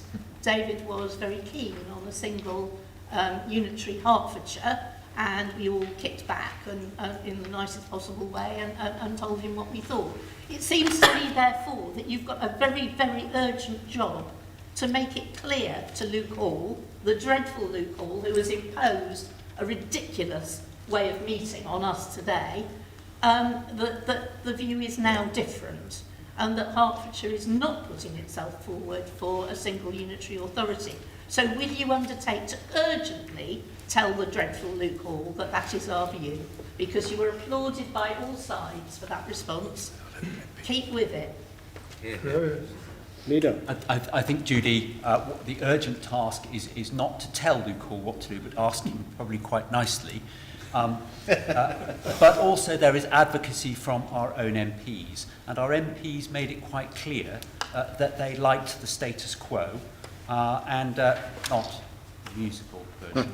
They liked how we worked together and they were not looking for change, and I would anticipate and hope that they will work with us and we will work with them to make sure that we provide the appropriate advocacy back into Luke Hall and Robert Jenrick and the department. So I hope that I hope that is added to my answer I gave first time. Thank you. Thank you very much. Well done. Thank you, colleagues. We've got, do we have a Conservative member who's got a question for the Leader of the Council? Anyone? No? Okay. So there's no one there. So we move on there. Does the Independent or Green Party, do they have any question for the Leader of the Council? No, thank you. No, thank you. Fine, thank you. We then move on then, that's the Leader. Okay. We then move resources and performance. Questions to Bob Deering. So can I invite the Liberal Democrat member to put forward his question? Can you introduce yourself, because it's not only just for us here at home, but it's also for the for those at home. It's more importantly as well as ourselves. So if you introduce yourself and then ask your question. Thank you. Thank you, Chairman. I'm Councillor Sally Symington. I'm Councillor for Tring Division. And I have a question for the portfolio holder for resources. Does the portfolio holder agree that the delivery of the Sustainable Hertfordshire Strategy Action Plan should form part of the Council's new transformative change initiative to ensure that all the programmes are future-proofed with regards to climate change and the Council's 2030 net zero carbon commitment? Bob. Thank you very much. I'm Bob Deering. I'm the member for Hertford's Andrews, and I'm the very recently appointed Cabinet Member for Resource Performance. There is no question that sustainability is very important to this administration. It's clearly a vital thing going forward. It's a vital thing today. Since I'm newly in the job, I'm going to provide a slightly more cautious answer than you might expect. If I might just take this opportunity to say, Hertfordshire County Council has got a very justified reputation for being financially responsible, sound, prudent. If I may just take this opportunity also to acknowledge the excellent work done by my predecessor, Ralph Sangster, who has left us in extremely good shape. So sustainability is very important to this council, and we will take a cautious and responsible attitude towards the financing implications of it. Thank you. And do you have a supplementary question? Well, thank you very much for your response. I mean, obviously it's an incredibly important issue and I welcome that you're committed to it. But my supplementary question is when will you be able to give us that commitment to bring forward costed proposals for the delivery of the Sustainable Hertfordshire Strategy Action Plan? In the nicest way, I'm not sure I can give you a precise answer to the question of precisely when, but I am just going to repeat, this is a very important issue for this administration. It's actively under discussion, has been for some time. We have the agenda and programme that we have. It's a live issue, and as soon as we're in a position to bring forward anything that's costed, we will do so. And I might say that with my particular job, I'm very anxious for costed proposals, so that we all know where we are. Thank you. Thank you. We now move on. Labour member. Do we have a Labour member? Thank you, Chairman. Yeah. Okay, thank you. Can I welcome Councillor Deering to his new role, and I look forward to working with him on resources and performance. Figures prepared for Hertfordshire Growth Board indicate the cost of providing emergency and temporary accommodation in the county are running, because of COVID, at around £80 million a year. This may escalate very steeply as the end of the evictions ban and the end of furlough are both reached at the same time at the end of next month. Much of this cost, of course, I know falls on districts, but a great deal of it falls on the county council because of the need to house those families who are found intentionally homeless. I'm not going to put you on the spot and ask you for a figure now, but can we have an assessment, please, of the cost of that on Hertfordshire County Council, and what representation is going to be made to government that this is an escalating problem? Thank you very much, Sharon, for your kind words. I think you will be on the resources panel going forward, and it will be a great pleasure to have you on that panel. Thank you very much for that. In terms of your question, as you will know, and I guess most members in this room know, we have indeed met exceptional levels of expenditure because of coronavirus and everything that has presented. We've been assisted in meeting those obligations by very significant amounts of money that have come into us from central government. It remains an ongoing issue for the reasons that you've mentioned, and if I can give you a slightly similar answer to the one I've just given, it's under active consideration. It's very important to me that we know where we are with costs and commitments, and as soon as we're able to be firmer in our knowledge of those issues, we will let everybody know. Thank you. Sharon, do you have supplementary? Yes, I know we are providing regular returns to government on the additional costs from COVID. These are not all additional costs from COVID. Some of them would have arisen anyway. So I hope we can have a clear idea of what that's cost the County Council. On average, about 40% of the costs are actually being met. So there will be an additional cost to County Council. Can we have a clear statement at some time in the near future, not here in the chamber, on what those costs are? Thank you. Yes, we will provide you with a note, Sharon, and no doubt it will come through the system in general as well. Thank you. Thank you for that. A Conservative member? There doesn't seem to be one. Can I invite the Independent and Green Party? No, we're okay, fine. Thank you. That's the resources and performance questions over. So we can move on now to the adult care, health and well-being. Questions to be answered by Richard Roberts. The Liberal Democrat question, please. Yes, Ron Tyndall from Hemel Hempstead, St Paul's. Can I first of all welcome Stella to the council and to the adult care panel, and I look forward to working with her in the future. Richard, with the proportion of Hertfordshire people who use services who receive direct payments decreasing, does the executive member agree with the King's Fund that personalisation needs reinvigoration if the 2014 Care Act's principle around self-directed support has meaning, so that we can, in this county, increase choice and control? Yes, I do, actually. The personalisation agenda, I mentioned it in my speech, supporting people to live the best possible life that they can, supported by us or supported by themselves through independent payments, is an aspiration. We all want to live as independently as possible. We should all be able to make choices, and even those with learning disability, physical disability, or older people with some cognitive impairment can still make choices. And that's why the independent payments should be constantly looked at, constantly reviewed, and then aligned with how we operate the services that we do within adult social care.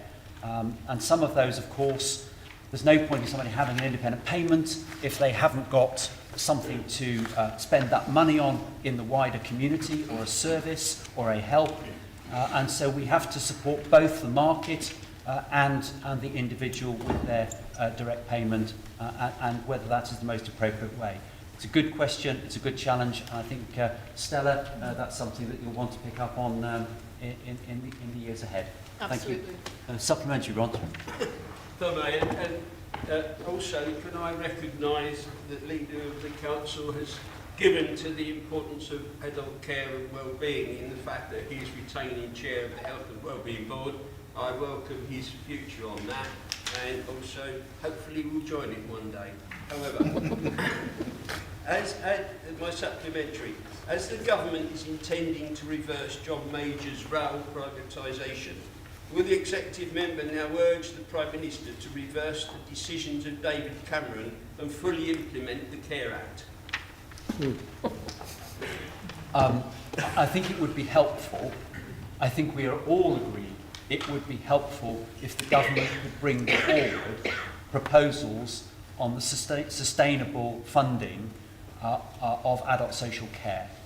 The government appreciates that, and we heard the words of William Rees-Mogg saying that something would be coming along later this year. Now, to be fair, similar words were the year before and possibly the year before that. But I do feel it would be helpful if government were able to find a permanent solution to what is a particularly tricky... Colleagues, please. Carry on, Leader. It is a particularly contentious area, but I feel that it would be helpful if government could grasp that nettle. The CCN, under David Williams, did a very good report which put forward proposals and about how that might happen, and I hope those are considered by government in due course. Thank you. Just on the Health and Wellbeing Board, yes, I wish to retain the chairmanship of that, because allied to what I said earlier, I think there is the potential for a huge win if we can align social care provision, the voluntary sector and our own care services in almost a seamless way, which is not the case at the moment, but which COVID showed that we really can, by working ever closer together, achieve an awful lot more. And I look forward to seeing how we can do that under what is called the integrated care system with the NHS in the coming weeks, months and years. I think that could be a huge win for Hertfordshire.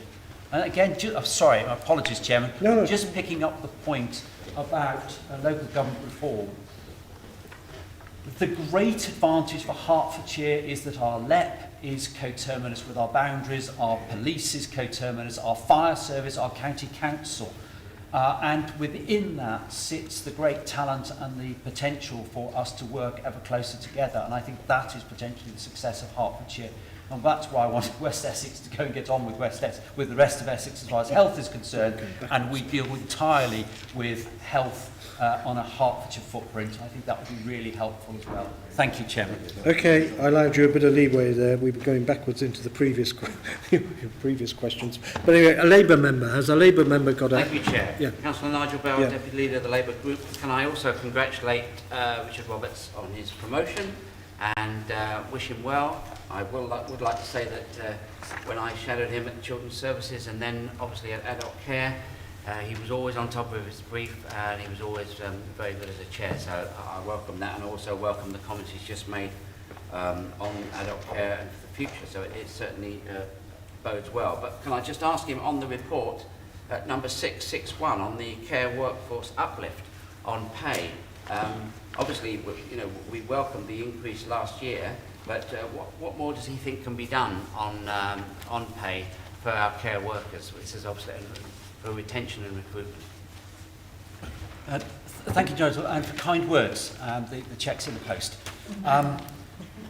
Pay has been really important for us over the last 2 years. You'll be aware, the colleagues who are new won't be aware, but those who are returning will be aware that a year before last we put 2%, the entire 2% ACS, Adult Social Care Precept, went into wages for domiciliary care workers to boost their wages because there was too much churn, too many care workers were leaving, difficult to attract into what is, with personal care, one of the most important roles that people perform in our society. And I think we did really good work with that, and it has made a difference. This year we put in enough to be able to boost wages across nursing and residential care to above the national living wage.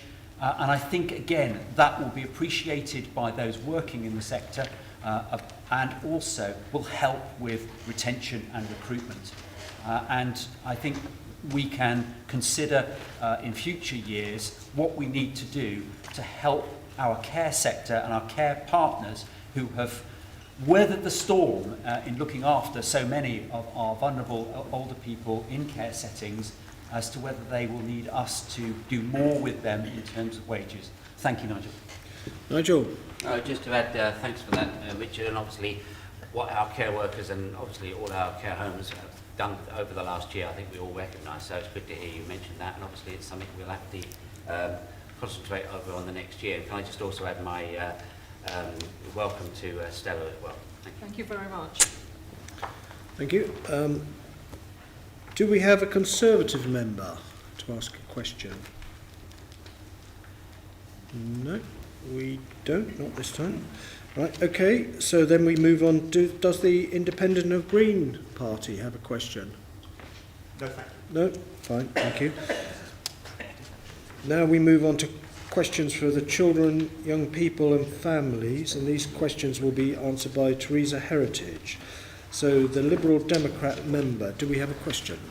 Thank you very much, Chairman, and I welcome Teresa back into her portfolio, and I look forward to making her life a little bit difficult so that she has to work for her pennies. May I start by just asking, in a recent article in the Times Educational Supplement, it highlighted the fact that during COVID-19, local authority that failed to provide a needs assessment for children with SEND would not be considered a failure, a decision subsequently criticised by the Children's Commissioner for England, Anne Longfield. Can Teresa tell me how many children in Hertfordshire requiring an assessment for SEND had to wait longer than the statutory minimum? If she doesn't have the figures, a written response would be sufficient. Yeah. Thank you. Teresa Heritage, representing Harpenden South, carrying on with Cabinet responsibility for children, young people and families. Mark, I'm going to have to write to you on that one. Of course. Don't keep the numbers in my head. There are delays, as you know, but we have picked up. We took on more staff, as you know, and there are not so many people waiting. But it's always a challenge for us, and I will come back to you with the specific numbers. Okay? Thank you. Supplementary. And I should have introduced myself. I apologise to Council. Councillor Mark Watkin. I'm actually a representative for Nascot Park in Watford. On the basis that she'll have to find out in her response, can the executive member advise Council on the current situation regarding such assessments? So what is the going forward picture? Yeah. Okay. I'll go back to you on that one as well. Thank you. So, wonder if we could have that and share it with the whole council in the minutes. That would potentially be the best way of actually dealing with that, so everybody gets the information. Yeah. Chair, if I may, I'd like to circulate the response a bit quicker than the minutes. Okay, fine, good idea. All right. Oh, brilliant. Okay, that's well done, well done. Right, so now we move on then to the Labour member. Does a Labour member, Nigel? Thank you, Chair. Yes, and also I'd like to welcome Teresa back. And just looking at the report, and obviously the report looking back over children's services and COVID, at 5.7 you talk about, well, we know that while child protection numbers have remained low, there has been an increase in the children looked after population by about 5%. We know that a lot of this is due to delays in court proceedings, etc.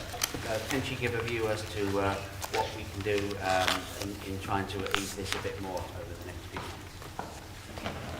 months? Thanks, Nigel. Child protection numbers are gone down a bit. Children in care has gone down, 976 as of yesterday, so that's gone quite dramatically down. The teams are having to deal with more referrals at the moment. That's mostly the case. That's coming in from schools now. That's the sort of 18-month peak that we were expecting. You know, it's gradually going to move up. We knew that was going to happen. So the teams are dealing with the numbers and they are going down, I'm pleased to say. So I can't say more than that at this time, but they're keeping a strong eye on it.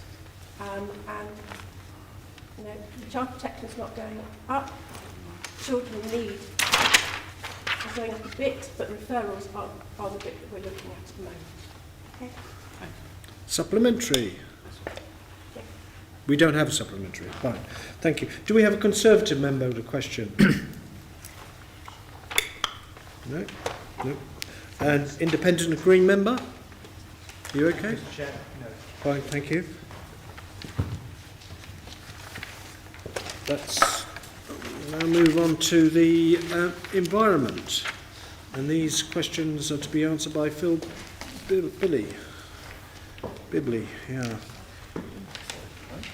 Wait a minute, and the waste one's Terry Hone.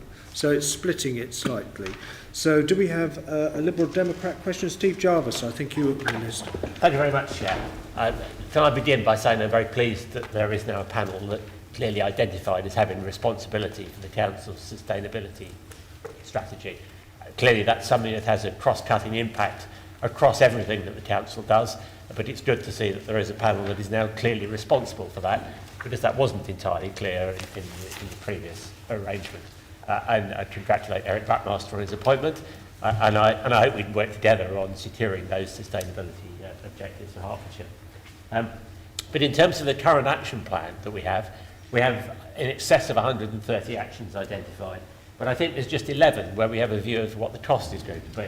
And in fact, of those, only 2 of the ones that contribute towards achieving the Council's goal of net zero carbon for its own operations by 2030.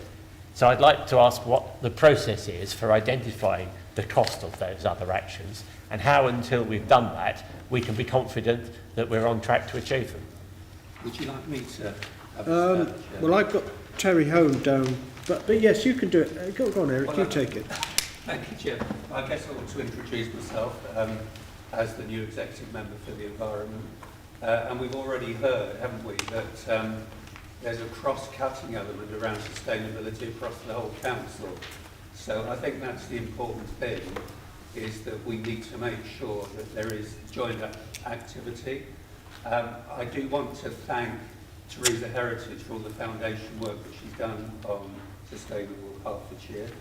And I look forward to working on that. Yes, we've already had a question on cost as well, as to how that we're going to move forward on that.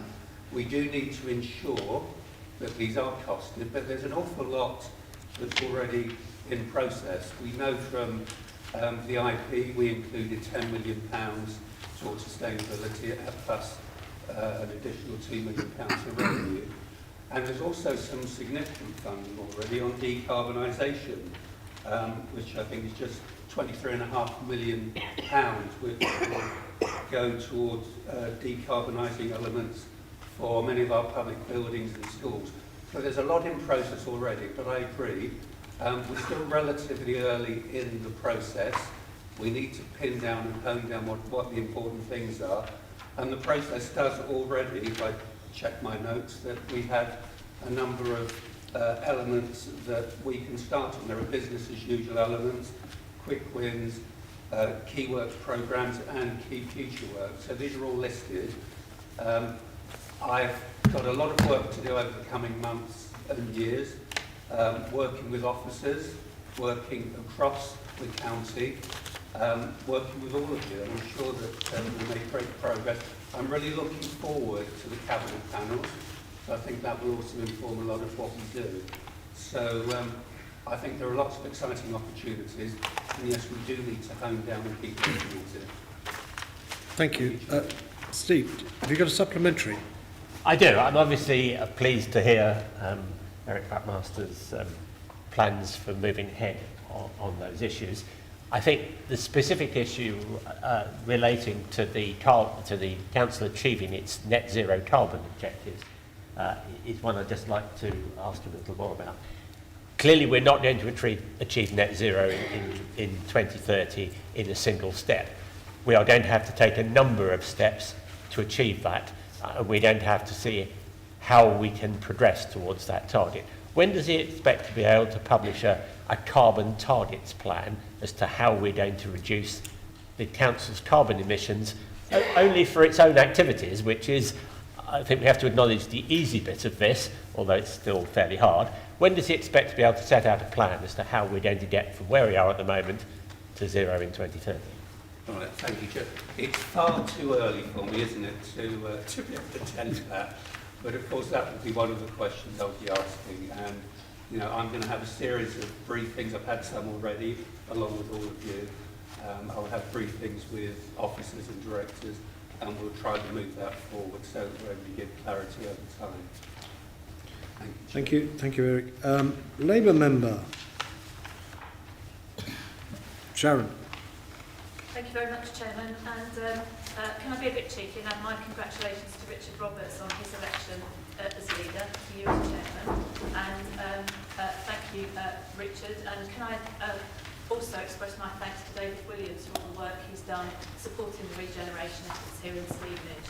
And we will miss him on the Town Development Board, and I look forward to Richard getting involved in that work. My question on environment is really for Terry Hone. I think it's a waste question. And to pick up Richard's comments earlier in the meeting, we don't want to be done too.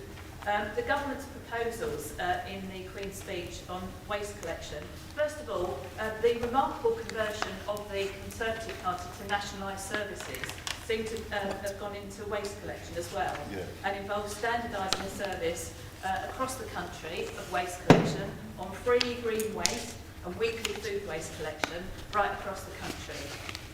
Has any assessment been made in Herts as a financial cost of the removal of the ability to charge for green waste collection, or the cost to the environment of the additional freighters running backwards and forwards across the county, collecting food waste weekly that could possibly have been composted? We know those freighters do about 6 miles a gallon, so the additional cost of charging around picking up all the food waste that could have gone on the compost heap seems a crazy proposal. So has any assessment been done on that? Can I ask Councillor? Terry, where are you? You're over there. Right at the back.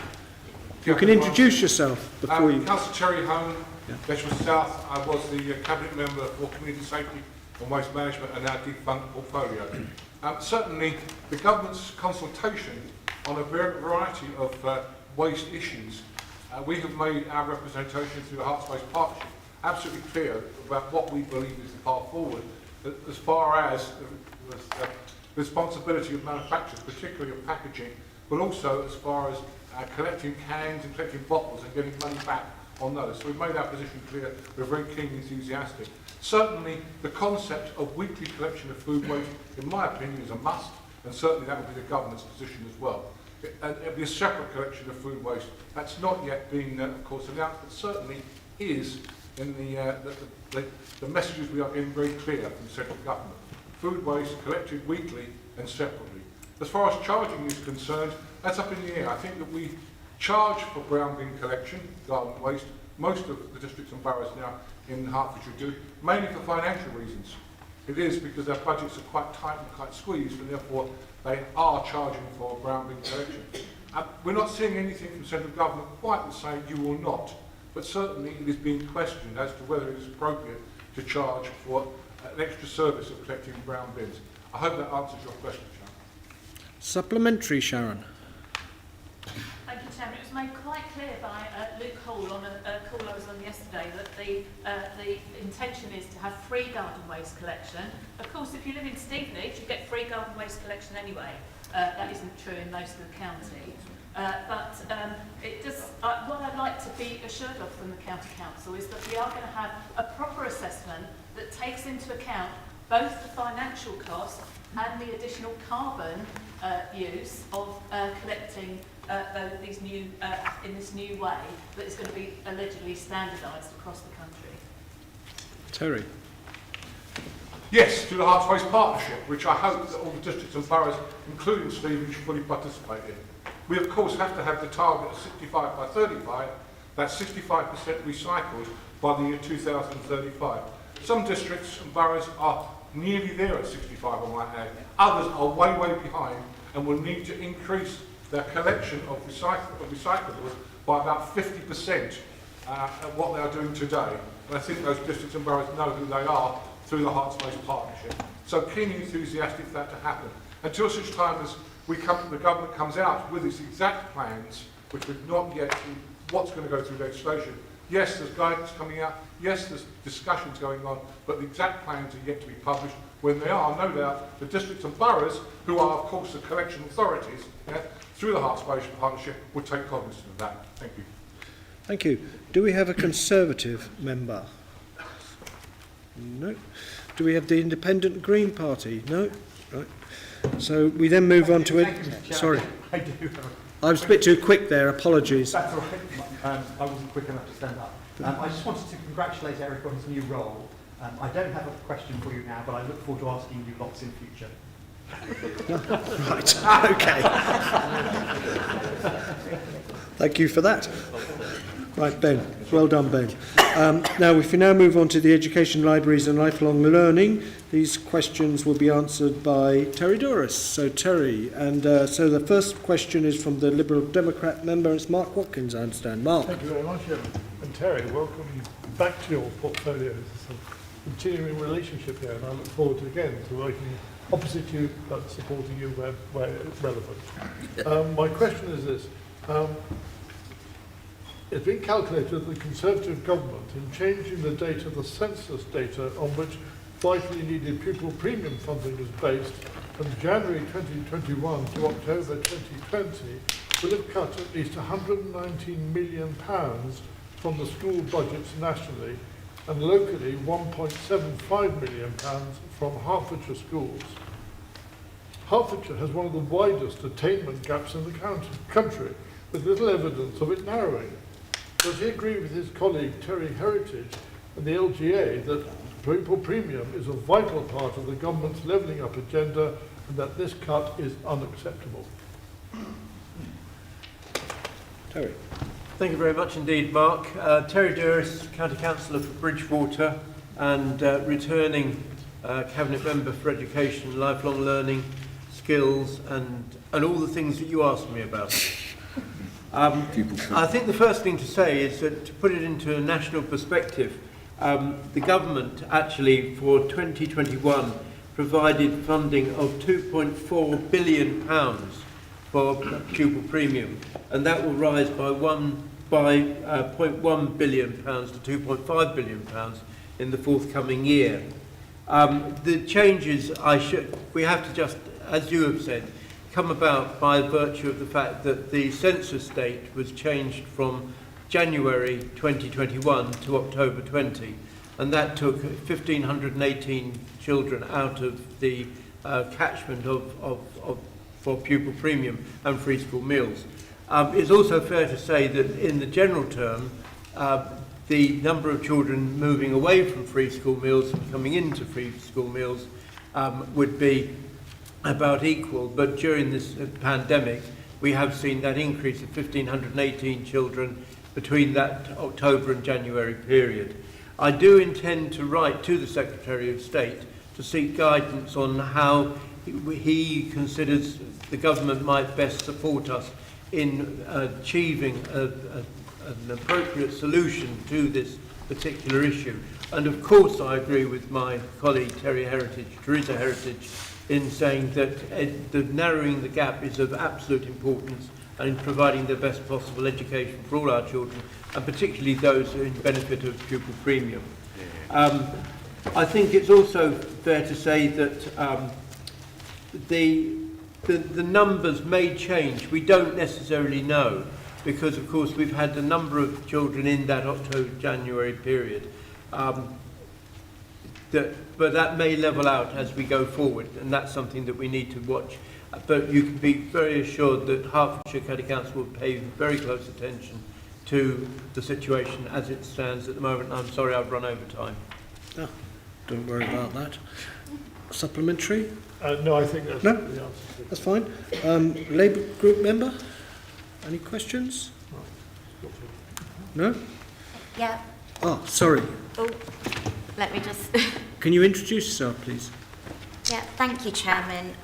Good morning, everybody. I'm Councillor Tina Bartois, representing the Letchworth North Division. My question is also on free school meals. So, as has been mentioned, between October 2020 and January 2021, 1,518 pupils began claiming free school meals, but central government is excluding them from the pupil premium grant. So that's a short change of £1.9 million to this county.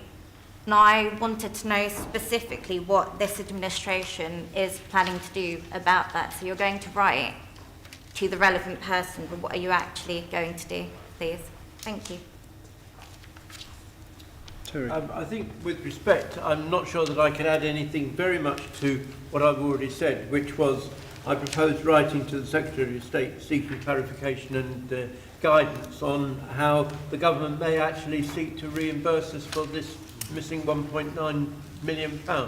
But it's something that we will write, and it will be up to the government to respond to us in the appropriate way that they feel most appropriate.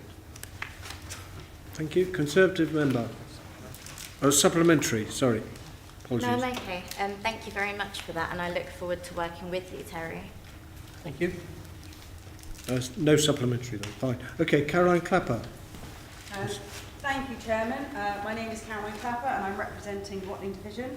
Firstly, may I briefly just congratulate you, Chair, congratulate you, Richard, and congratulate you, Terry. I'm sure everyone in this chamber would agree that the many volunteers across Hertfordshire have done a magnificent job throughout this COVID-19 pandemic. I would like to ask the Cabinet member, will these volunteers be made aware of volunteering opportunities within our library service so that many of them may take up those opportunities as well? Thank you. Thank you very much indeed, Caroline. We are hugely indebted to the volunteers who operate our community libraries, and I'm delighted to be able to say that as at this afternoon, the latest community library at London Colney will be reopening. We've been working very hard with and very closely with our volunteers who operate the community libraries to make sure that we open them in a way which is appropriate for them so that we don't overstress them and overtax them. But I do also know that we had something like 8,000 people who offered to volunteer at the beginning of the pandemic, and it would be appropriate if we can actually seek to encourage people to and to encourage people by virtue of the literature that you all may put out, to say if you have a community library, do think about going and volunteering there. There are some volunteer libraries who do need additional people. I know also that there are other libraries who have actually got a waiting list for people to actually go and volunteer, and that actually has to be a great thing. But I can't overstress the appreciation that we have for all our volunteers and indeed all our library staff who have worked tirelessly throughout the pandemic to maintain a library service in different forms, and they continue to do so, so that we now have all but 4 libraries that are now open in one form or another. Thank you. Do you have a supplementary? No supplementary. No, thank you. And then can I invite, yet again, Ben Crystal. I don't know from the Green Party if you want to... Sorry, Jan Madden. Apologies, Jan. It's difficult sometimes to see you here with the lights. They're shining on you like a halo up there. Thank you. My name's Jan Madden. I'm the member for Hemel Hempstead South East. And for those of you who were in the council till 2013, it's so lovely to be back after an 8-year gap. I stood down in 2013 when I was very poorly, but it's so great to be back serving the people of Hertfordshire. And can I just say, before I say anything else, thank you so much for the amazing warm welcome from old friends on all sides. Thank you. My question to Terry is, on education, it's something I'm very passionate about, and I have spent a couple of years working in a special needs school in Hemel Hempstead. I'm very concerned about the special needs provision, or the lack of special needs provision that we seem to have in Hertfordshire. And when I was at the college school, there was a 2-year wait for children to get into the school. There were just no places. And I just wondered, I think I've read somewhere that there's something happening on this, but obviously having just come back onto the council, I don't know what that is, and I'm just really curious to know if there is going to be an increased provision in Hertfordshire, please. Well, Jan, thank you very much indeed for that, and I do have to apologise to you on behalf of the Conservative candidate in your particular division, who would have put through his election address in which he would have made it very clear that £53 million has been allocated by Hertfordshire County Council for the provision of 2 new special SEND schools. We also have the DFE funded school coming to us in Welwyn Hatfield, and also we have the initial 4 secondary school specialist resource provision centres which are also being included, and they're being rolled out as we speak at the present time. And they will be followed by the primary school special resource provision. So I think that demonstrates the commitment we have to education for children with special educational needs and disabilities. And £53 million, I'm delighted to say that with the cooperation of Teresa Heritage, sitting across the table with our finance colleagues and being very robust about what we needed for these young people, we have achieved that, and I'm delighted to say we have. And I'm sorry if you didn't get the leaflet that allowed you to know that information without me telling you, but I'm delighted to be able to say that across the whole council. Right. That's excellent. Thank you very much. I look forward to working with you. Thank you. Jan, do you have a supplementary? No, I'm just you're grateful okay. for the explanation. Thanks. Thank you. That's the set of questions then for the education, libraries and lifelong learning. So we now move on to G, which is growth, infrastructure and planning. And I understand these questions will be answered by Stephen Bolton. So here we go. Liberal Democrat member, where are you? Yeah, Sandy. Me, Chair. Yeah, carry on. My name's Paul Zukowski. I'm the member for Hatfield South. The question that I've got for the portfolio holder relates, in fact, to the report, the previous portfolio holder that's in the papers. When we talk about bus prioritisation, usually most people think of bus prioritisation meaning actually making buses a priority in the road space. However, in section 5.6 of the previous portfolio holder's report, I do appreciate that, under the heading bus priority, the portfolio holder outlines the actions to actually prioritise buses. These seem to consist of replacing curbs and painting lines on pavements. Could the new portfolio holder perhaps explain how replacing a curb at a bus stop improves prioritisation of buses in traffic in any meaningful way? There we are. Thank you, Paul. I thought you might have a question for me today. Stephen Bolton, I'm the portfolio holder for planning and councillor for Hatfield Rural. The answer is, Paul, I've no idea. Painting on curbs, I don't know how it prioritises bookings or makes it any better. We'll look at things again in the future, and we will continue with proper assessment. So I can't answer that question for you. A very honest answer.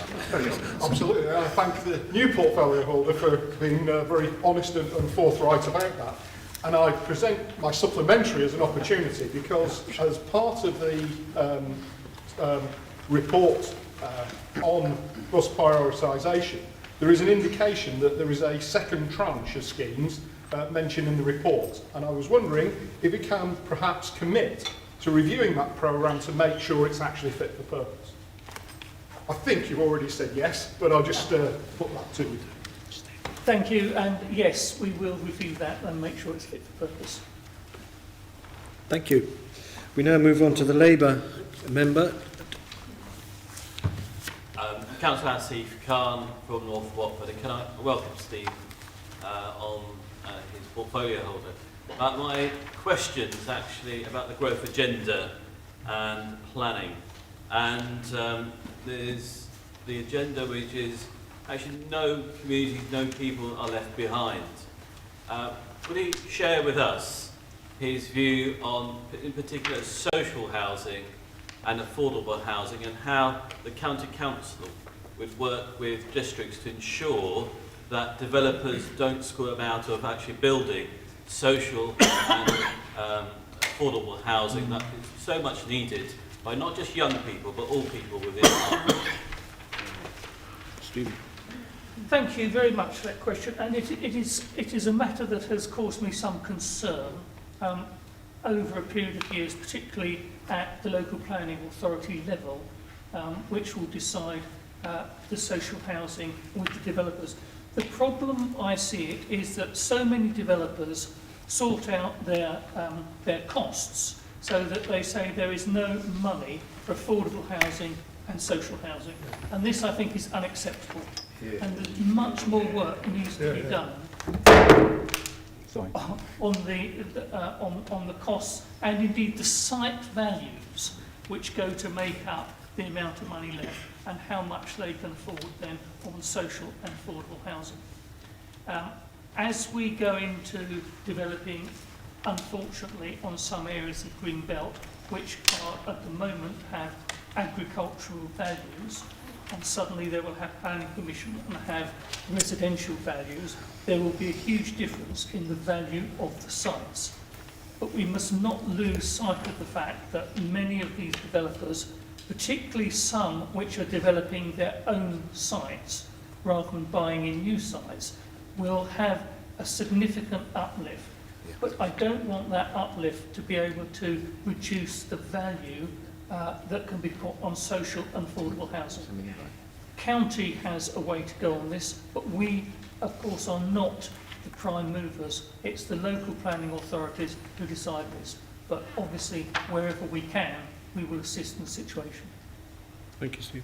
As if just a supplementary, please. No, I welcome that, and I think it's important that both local authorities are just more robust in dealing with developers. So that's my second question: is how would you advise, as now the grand portfolio holder of GRIP rather than GRIPE, the local authorities, and actually they have the right within planning rules to reject developments that don't actually meet local planned rules about social and affordable housing.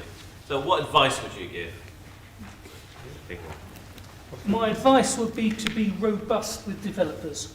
And funnily enough, my predecessor, Derek Ashley, who had a wealth of experience and will take years to replicate, but he said often that local planning authorities were not taking a robust enough stance with developers. And I think that is what is required.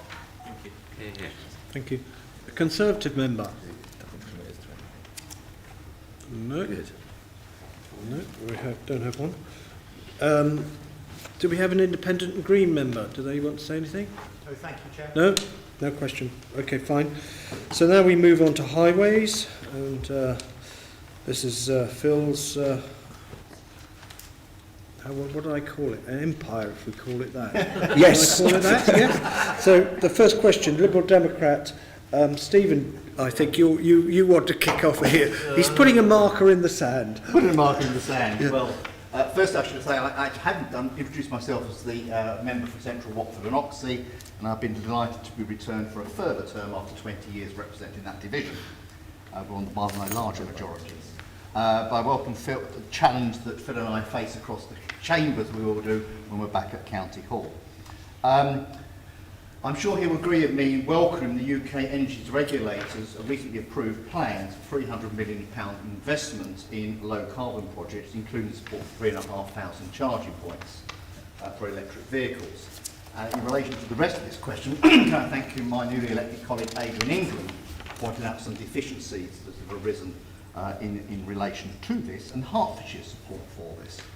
So could the executive member please explain why HCC, the County Council, switched off all the EV charging points across Hertfordshire that were previously owned and transferred to district and borough councils in March, and it left residents with EV vehicles unable to actually access their normal charging points and even having to travel to alternative charging points in other districts or indeed in some cases outside of the county in order to charge their vehicles. And although I understand that some of these have now been switched back on, not all of them are yet switched back on, could he explain what action was taken and why there has been a 2-month moratorium having these electric charging points fully operational for the benefit of Hertfordshire residents? Thank you. I'm Phil Bibby, Cabinet Member for Highways and Transport, so I'm glad I didn't have your question, Paul, because I wouldn't be able to answer either. My county division is in St Nicholas, which is in Stevenage, and this is one of the many performances I've been to in this theatre, so welcome to my manor. In answer to your question, I was aware that the EV charging points were turned off, but I would question whether it was the county council that turned them off, more like it was a power supply problem or power generator problem. We don't control these EV stations, it's mainly districts that control the stations and private organisations. I will no doubt get to grips with why it actually happened and make sure it can't happen in the future, but I'm not so sure it's fair to actually level that as a county council function to turn them on or turn them off. Regarding EV charging points, we're just coming out with our position statement where we will start off a dialogue with districts and providers where we'll be looking at appropriate charging point structure within the county, which will no doubt include rapid chargers, on-street charging if they can be policed and monitored properly, off-street charging and destination charging. The whole gambit we're looking for. We're talking to other authorities as well. I know Oxfordshire has boasting the first rapid charging centre, which will be no doubt dictated by the market. If the big boys see the market, they will put up these charging points. And I know that Milton Keynes is actually managing the on-street parking, which I'm still sceptical about, but we've got an open mind and we're going to talk to them to how they see it working. Thank you.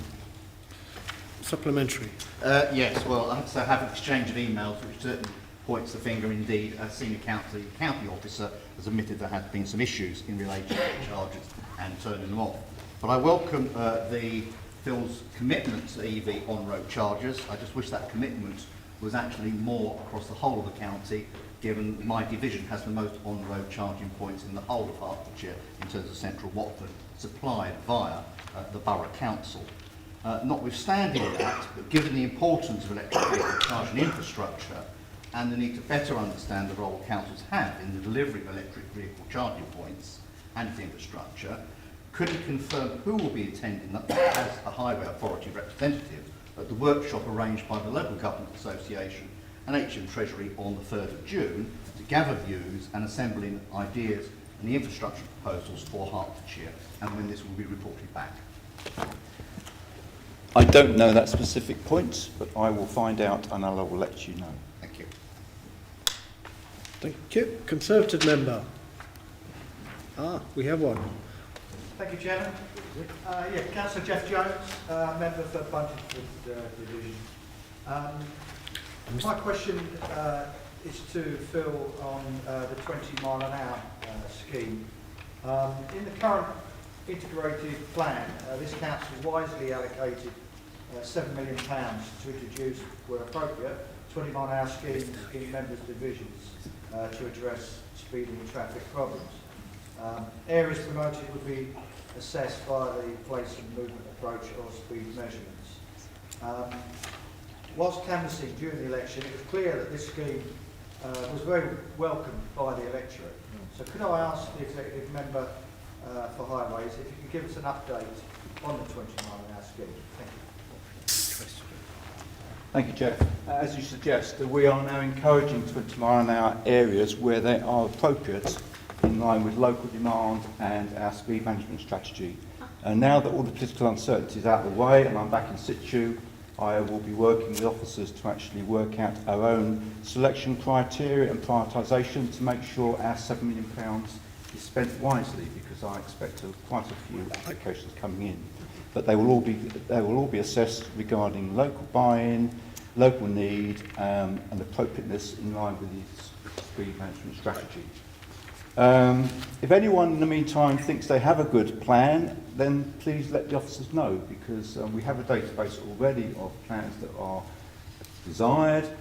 So please come forward with any plans that you wish to put in place, and they'll be given due consideration. Thank you.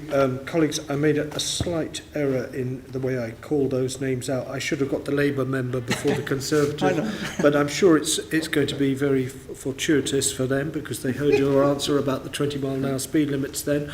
So, colleagues, who is it? It's Richard Butler. Kindly me, Seamus. Yeah. Richard Butler, I represent Bournemouth South. It's only a very quick question. With businesses suffering, how can we speed up the consultation and decisions to be acted on around the safe space bollards? Thank you, Mr. Chairman. Thank you. The democratic process can be very slow, and the consultation process can be very slow, and I do feel your frustration, or share your frustration in many aspects. And I can only say that I am committed to working with officers and the council and my fellow members to actually try and speed up that process. But consultation is a legal requirement. It is necessary, because we don't want to impose things on the public which they don't want, and we need to know their views before we put them in place. So there is a reason for it, but yes, any way we can speed it up, that would be great. Richard, do you have a supplementary? No, thank you, Mr. Chair. Thank you very much. We then move on to the Independent and Green member. Guys, do you have anything to say? Thank you, Chair. I do have a question. I wanted to ask Phil whether the Sustainable Travel Town programme is going to continue into the next 4 years, and if you see it as expanding. Yes, the Sustainable Travel Town concept will continue. I know it's quite difficult for towns to actually qualify for the stringent guidelines around, and I will be talking to officers to see what we can do in that respect. But yes, it is something that I launched myself in the conference about 3 years ago, so I'm committed to making sure it goes somewhere, because it's a way of actually securing funding for sustainable travel and greening up our towns, as it were. So yes, I am on that case. Thank you for that. Do you have a supplementary? No, thank you. No, thanks, fine. We move then on to public health and community safety, and this is the last set of questions. So we have, who is it? It's John Hale. John, I've got you on my list for I didn't see you up there. Sorry, John. That's okay. You're in the gods as well, with the light shining on you. John Hale from Coyne Heath, Marswick Division. First of all, I would like to thank Tim Hutchins and Terry Hone for the way they chair, as two heavyweights of the Conservative group, the previous panels. And I hope that Morris will follow in their steps in being fair and firm in his chairing of the panel. Will he also join me in commending the work of our public health team over the last 14 months in responding to the challenges of COVID, and provide his view on the support that was provided to them by the Fire and Rescue Service and Trading Standards teams during this period, as recognised in respect to the Fire and Rescue Services in the recent HMICRS report on the Fire and Rescue Service.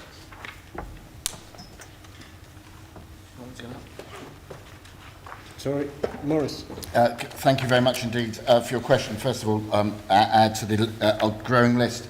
So my name is Councillor Morris Bright, and I am the County Councillor for Potters Bar, Western Shenley. I was first elected to Hertfordshire in 2009. I'm very grateful for the question. I'm very grateful. I know I have big shoes to fill, but I must say that as a leader of a borough outside in another place, I've sat on the meetings, or the weekly meetings, recently fortnightly, for the last 15 months with our public health people, with Jim McManus, who I know is here in the building today, Head of Public Health, just to check that we're abiding by all the rules.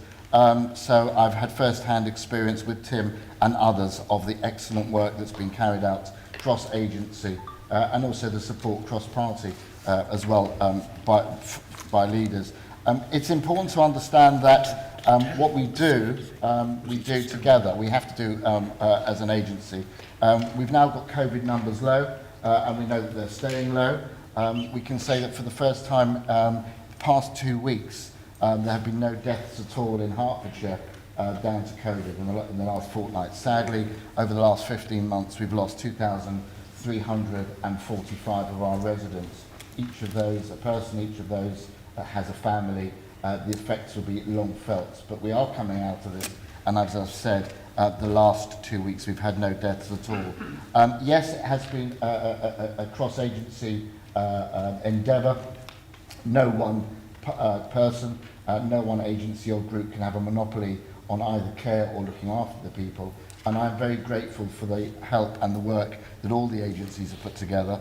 I've spoken with Darryl Keane from the community safety side and from the fire and rescue side as well. I was the deputy portfolio holder for 2 years, as well as being the portfolio holder at Hartsmith for community safety, and I know the excellent work that community protection has had in the strategic coordinating group of the local resilience forum as well.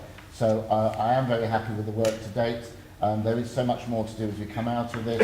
Numbers are low at the moment, but we can't necessarily rely on them staying low with variants and people also seeing restrictions being lifted. But I believe we have not just the right people in place, the right officers in place, but some of the very best officers in the country in Hertfordshire in place. And I look forward to continuing to work with them and with colleagues to make sure that Hertfordshire remains as safe as it can be as the restrictions are lifted in the weeks ahead. John, did you have a supplementary? Yes, the inspector's report I mentioned commented that the fire and rescue service benefited from being part of the county council structure.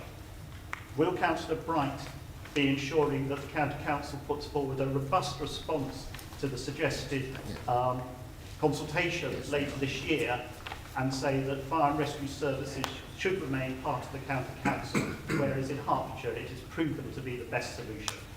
Thank you very much indeed for that supplementary. Let's be very clear, we are stronger together than we are apart or split up or divided. And I think the county will put forward a very strong case for us to continue to work together. Whatever the future brings, I know that that will happen anyway, but I think it would be better if it happened as one collective collegiate group, and I know that Hertfordshire will be pushing for that. Thank you for that. And I should say that we've got the community safety questions can be answered by Terry Hone, if need be as well, Morris.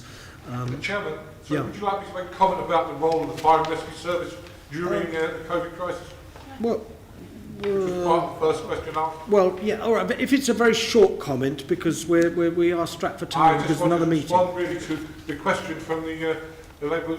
Well, carry on then. Carry on. Quick. Yeah. Yes, of course, the fire and rescue service were heavily involved, including EN10, where they went around distributing. They drove ambulances to support the ambulance service. Yes, and they went around knocking on doors as well, delivering many test kits, and where they found vulnerable people as well, reported that back, which puts into context some of the points made by Councillor Wright regarding interaction between the agencies, including fire and rescue service. Very proactive, very reactive as well in the work that the fire and rescue service did. And of course, Darryl King led from the top all the services that were put together here in Hertford County Council. He was the key player and the leader, directing the traffic, if you like, of what we were doing in Hertford. So he has a big role to play, as did his team. Thank you. Okay, thank you for that, Terry. Do you have a supplementary? You've had it, of course. Sorry, I'm getting confused. Right, so we now need a Labour member. Where's the Labour member? Thank you. Can I welcome Morris to his portfolio, and can also just praise Tim previously for working so jolly hard in bringing people together, irrespective of party politics, in such a important time, a serious time, and I praise him for his work that he did. My question's actually about, one is, would he join me in praising the work, the collaborative work that's been done by the County Council, by districts, by the NHS, and volunteers in getting out this vaccine across the whole of Hertfordshire, and the work that's to be done by communities. But my particular question is about the B1617 variant, the so-called Indian variant, that is out there and causing some concern amongst some communities. And you know, the plan of action to deal with that and the anxiety there as well, given the quite poor communication that the government made last night, really late last night, hidden within the web pages about not to visit certain towns because there's an outbreak of this variant. Just make sure that the communication from the County Council on this is much more clearer and carries on with the great work that it's doing at the moment in collaboration. Yeah. Thank you. Morris. Thank you. Thank you very much indeed. Can I echo the comments you made, first of all, about Tim Hutchins, who really, as I've said from the meetings that he joined us on every week for the best part of 15 months, really threw himself into it and was a great exponent of making sure that Hertfordshire and all our people were on the front foot when it came to doing everything that we could to beat away this pandemic. Terry too also paid comment. Thanks to Terry for all his work on community safety. It is certainly true that we take our foot off the pedal at risk. And whilst where we are going now as a country and as a county is part of a government footprint, we have to be aware that we are at a risky time. As we reopen, infections could resurge. There is a variant out there. I prefer to call it by its digits and its number rather than calling it the Indian variant, because I don't think that is particularly helpful. We have to be able to not just seek to reduce outbreaks, but the preventative work, which I think you're referring to, is very important. Communicating not just en masse, but targeted communication amongst those groups, organisations, communities that may need specific assistance, guidance, information, translation and so on. And I think that is the answer to this, and I concur that's the way we should be going, and I know that that's what officers will be doing with the local groups and organisations. And you quite rightly pointed out the excellence of how all this vaccination and so on has come together, the logistics of counties and districts and volunteers, the NHS and so on coming together is unrivalled in probably most people's lifetimes. It shows what we can do when we work together, and I hope that that's, if you like, something that we as an organisation of different political persuasions can take forward, that we can all work together and it can be for the good. So thank you for your question. Do you have supplementary? No, just long may it continue, and I think that's the key, that real grasswork, that grassroots work that's happening, and not one size doesn't fit all, and that messaging has been very, very important, and long may it continue going forward to deal with this particular virus, which doesn't discriminate, and that's the key thing. When people get it, it does devastate communities as well, so long may it continue. Thank you. Thank you. Conservative members, do we have any? Yes, Fiona. Thank you, Chairman. And I'd like to congratulate you, Chairman, and you, Leader, and you, Executive Member, on your elections. There was a question mark as to which Executive Member to address this question to, because it relates to air quality, which is an environmental factor. It affects people's health. And because it affects people's health, Morris, I'm directing it to you. And the Cabinet reports of the 22nd of March refer to the air quality plan for Broxbourne. I'd like to ask you, what other air quality issues are there in the county? Thank you very much, Fiona. She addressed it to me. I'm very happy for you to answer it, but perhaps you addressed it to me because it was about hot air quality.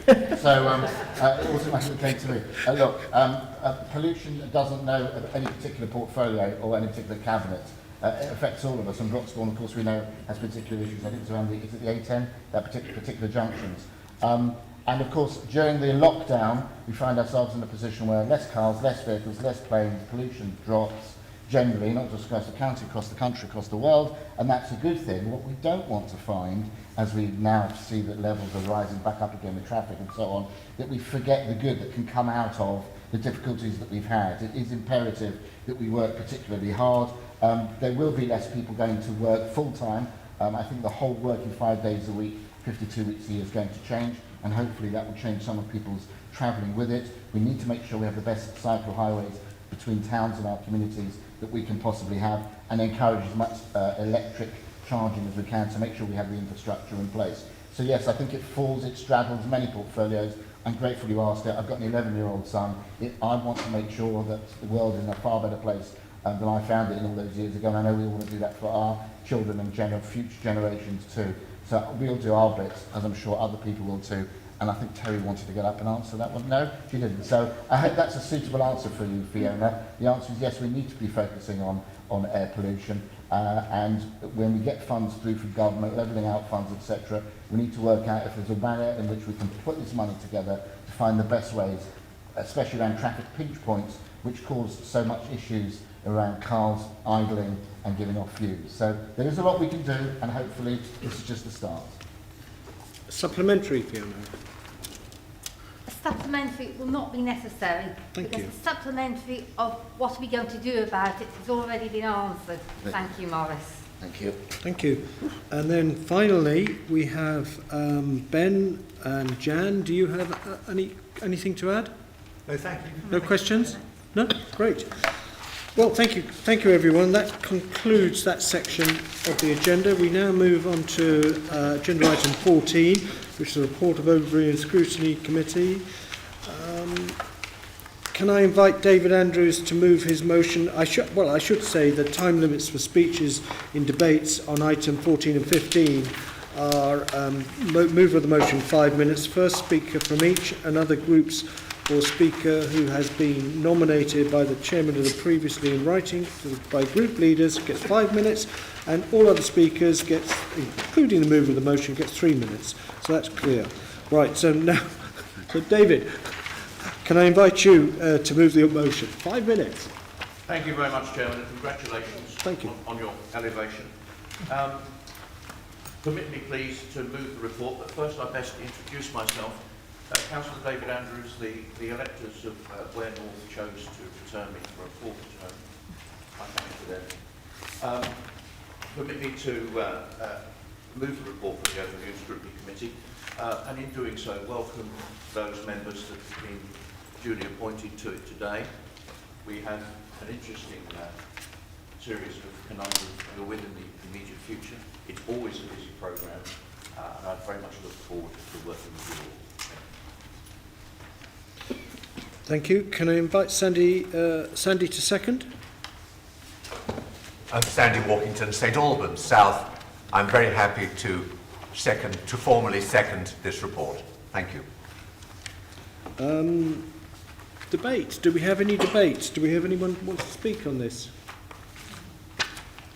No? And therefore, can I invite Judy Billing, leader of the Labour Group, to speak? You can do indeed. It's always lovely to be invited to speak. The last time I was in this theatre was to see Pasha Kovalev from Strictly Come Dancing, and he never invited me to do anything. Oh, right, okay. Really upsetting. I only put my name down for this because, tragically, we lost the both our scrutiny and health scrutiny representatives at the election, and I have nothing to say. Thank you. Right, fine. So then I have to invite the independent team up there, Jan and Ben. Do you have anything to say on this particular report? No, thank you. No, thank you. Does anybody else want to say anything? No? Well, David, do you want an exercise? Shall I give you the right to reply?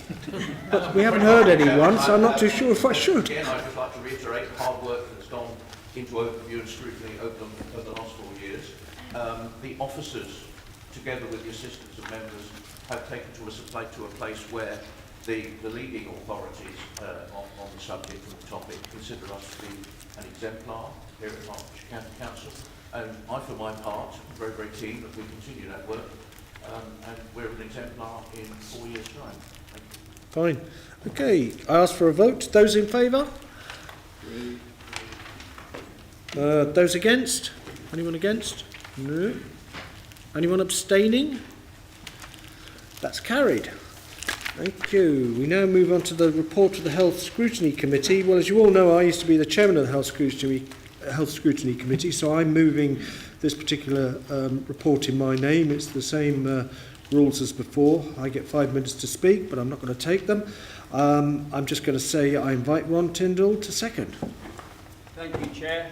In rising to second this report in the absence of our colleague Chris White, but I also will thank you for the last few years when you chaired Health Scrutiny, and I trust you will give me the same forbearance as chair as you gave me in the Health Scrutiny when I was speaking there.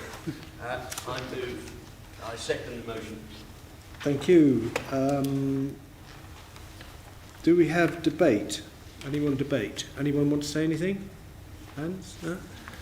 Okay, Judy. Once again, Judy, Judy is waiving her right to speak. I think that's possibly the first time that's happened, but never mind.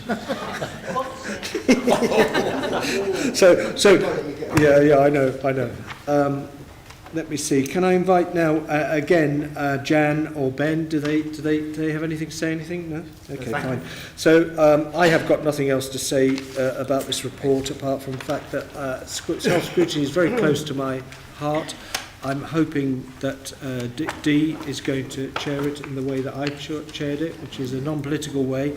We have to a certain extent, we have to get the best out of our health world for our residents in Hertfordshire. So I leave that in the capable hands of Dee, that will be looking after the health scrutiny in the future. So I ask for all those in favour of the report, can you please show? Yeah, that's good. And those against? And any abstentions? No? That's it. So that's carried, so I can declare the result that that's carried as reported. Notice of motions under Standing Order 9.6, this is at 16, and yeah, this is interesting. Can I invite Steve Jarvis to move the motion, but not otherwise speak? And the reason will be that we are going to be, I'm recommending that advising the Council that in accordance with Standing Order 9(8), I have determined that the motion above be referred to the Growth and Cabinet Panel for consideration. That's what I've been advised. So if you'd like to, Steve. Thank you, Chairman. I move the motion on the order paper in my name. Thank you. Do we have a seconder? Mr. Chairman. Thank you. My name is Adrian England, as opposed to Adrian English, which is on the paper. I am the new member for Hamilton Division, and I second this motion. Thank you. That stands referred then to the Growth Cabinet Panel for consideration, as advised by officers. Now, in relation to the next motion, 16. Oh, sorry, hold on.